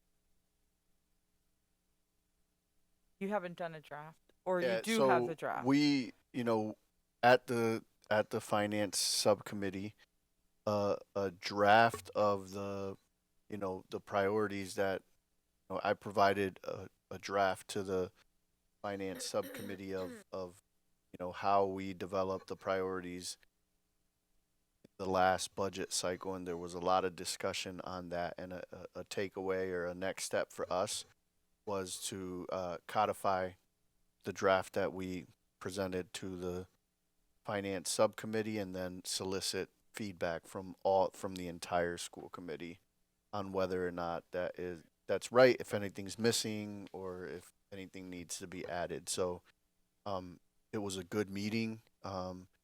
Wellahan, there was a lot of great discussion with all of the members there, and essentially like we've begun that process, and now we have to take it to the next step to solicit feedback from the rest of the members, and I'll work with Mr. Wellahan and Mr. Mangano to make sure that happens. Okay, so what I just want to let everyone know that I may be asking a lot of questions, and it's revolved around what's in here, and because of the time frame. Not only that, I need to make sure that Dr. Rivera Colon, the mayor, Mr. Sheehan have the information that they need to provide back to DESE on what progress we've made, what we may have to adjust. So if I keep reflecting and asking these questions or whatever, it's because this way our chair and the other two members are getting the information already. We don't have to wait till it's typed up in meeting minutes. And kind of what I would like is if everybody even just brought this with them to every meeting so that we can all be on track. Hold me accountable if I skip something. You know that I'll hold you accountable if you skip something. I think we all need to work together to make sure that the state can see, DESI can see that we have the capacity to take back local control of our schools. Ms. Wilson. I would like to have it added to the agenda that as a full school committee, we discuss the priorities. Yeah, it's because it's not listed on this until in February.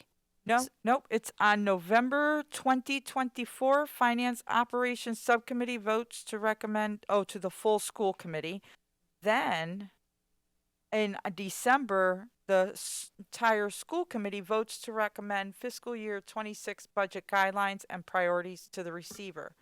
But they're already reaching out to you guys individually for recommendations. The receiver will be reaching out to each person, each board member individually, correct? Is that what you're saying? We'll come up with a process to solicit feedback. So that's what we discussed at the, Yeah. and then so that we can meet those deadlines that you see. I would think that, discussion at a full school committee meeting would be appropriate. Or even the other thing is if you you already start on a draft, bring it up at your meeting. We can put it under your updates, right? Where are you at right now? Where have you come? What has that draft looked like? And then we can provide some feedback. So that way when you go back to your subcommittee, the same thing goes for policy. Bring it, bring your drafts, whatever the case may be. Yeah, we can include that in update from committees. We could include something in the packet. Yeah. Okay. Alrighty. And I just lost my train of thought, so thank you very much. So we're done with finance and operations? Okay, Make a good. motion to approve the minutes of the joint City Council School Committee meeting of June 13th, 2024. I've got a motion by Mr. Sheehan, seconded by Dr. Rivera Colon. Any discussion? No, great. All those in favor, aye. Aye. Any opposed? Any abstained? So 8 yeas, 2 abstain. Updates from, and this would, you know what? These last 3 all belong to our chair, Dr. And that's why we took her off of a committee. Dr. Rivera Colon, you want to give us all in a clump your update from those 3 committees? Sure, that'd be great. Local Control Subcommittee, we did the update for everything that we had done for September. It was in the absence of DESI, so we have our next meeting in October 28th. We also talked about our recommendation that we discussed today for the makeup of the Community Advisory Board. The Leadership, Accountability, and Measurement Subcommittee. I'm going to actually take the Diversity, Equity, and Inclusion first. We did our Diversity, Equity, and Inclusion meeting last week. Yes. So we were talking about our last task, which was the naming of the replacement building for Peck School. And during that meeting, since it was the last meeting of the Diversity, Equity, and Inclusion, because it's being dissolved as diversity, equity, and inclusion should be in all subcommittees. Therefore, it was referred to the rest of the process, which is now on our second survey, where it would have whether participants think that Peck School should remain, that the replacement building should be Peck School, and if not, then there are other options that came from the previous survey. So that the results of that and how we're moving forward is now referred to the Leadership, Accountability, and Measurement Subcommittee. And that means, because we had a lot of people for that subcommittee that was invited but were not part of our school committee, our next meeting is November 13 at 6 p.m. And that's it for my update. Thank you. Okay, great. So, as everybody heard, the recommendation is that the school committee vote to refer to the Leadership, Accountability, and Measurement Subcommittee the ongoing discussion and planning on the process for naming of the middle school.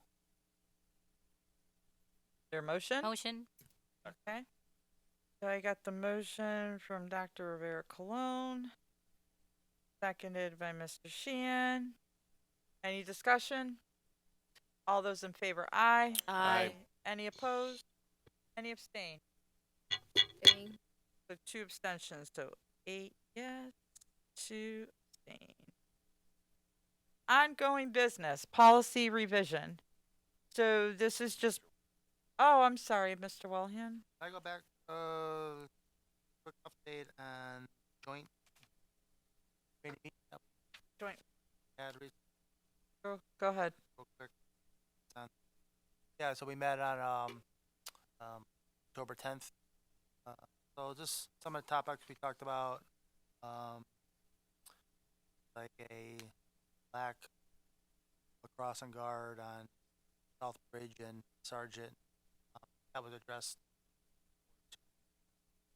Counselor was instrumental in getting that done. Had a long discussion on the future of Metcalf School, what's going to go in there, what programs, discuss central office, the Opportunity Council going in there. So that, good back and forth discussion. Mr. Mahoney led the discussion, pros and cons. Talked about an old issue with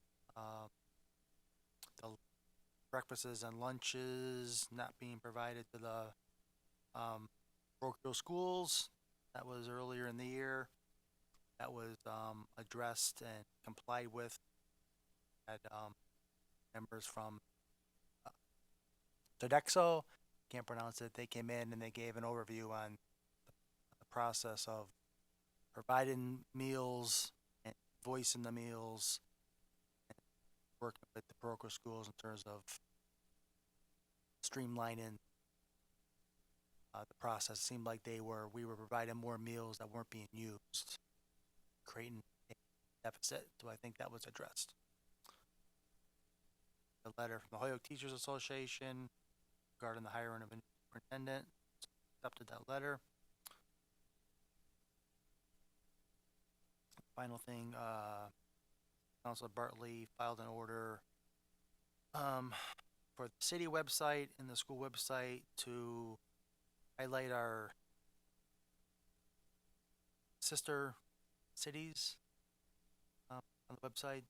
There's 3 current sister cities. I'm not going to try to pronounce them, but I think sort of just agreed to maybe put something online, have everyone aware of our sister cities.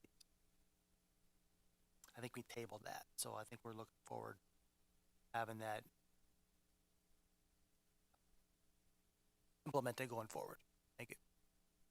Thank you, Mr. Collmore. Do you have anything else to provide on the joint, like your next meeting date, or nothing yet? Covered? Tell Okay. me what to say. I think he covered it very well. Okay, He great. told me to keep it brief. All right. Thank you very much.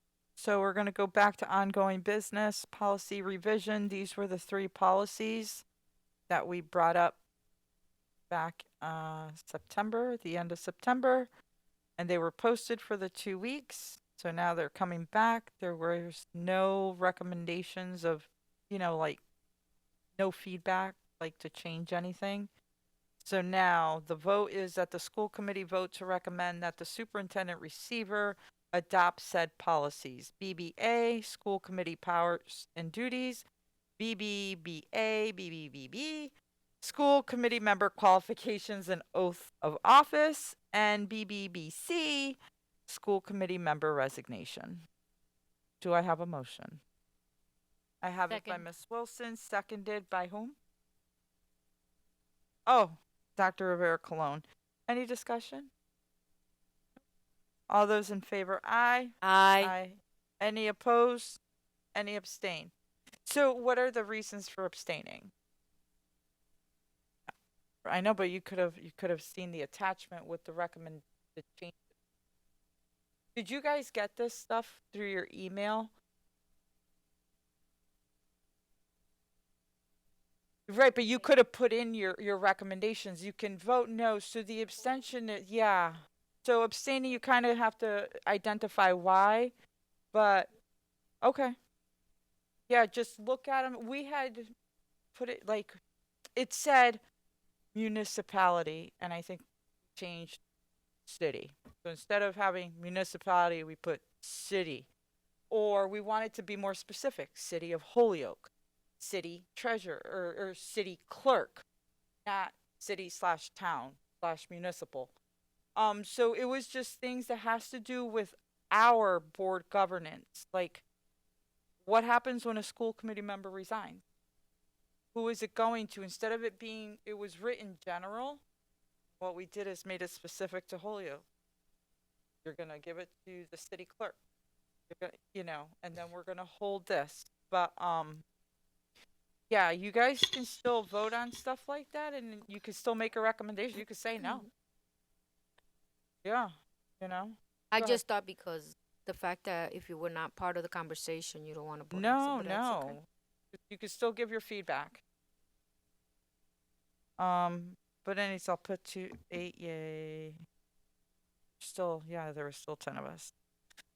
Oh, no, we have announcements real quick. Everybody knows about the upcoming announcements. Wait, trunk or treat. This is very special to me. Trunk or treat, CPAC, October 29th from 6 to 7, PTO meeting, Sullivan, Here. October 16th. It's at Holyoke High School North Campus. Move It to better be. adjourn. Second. Okay. All those in favor, I know you all want to go. Aye. Aye. Meeting adjourned at, hold on a minute. Oh, what's the time? 9:40. Thank you, 9:40 p.m.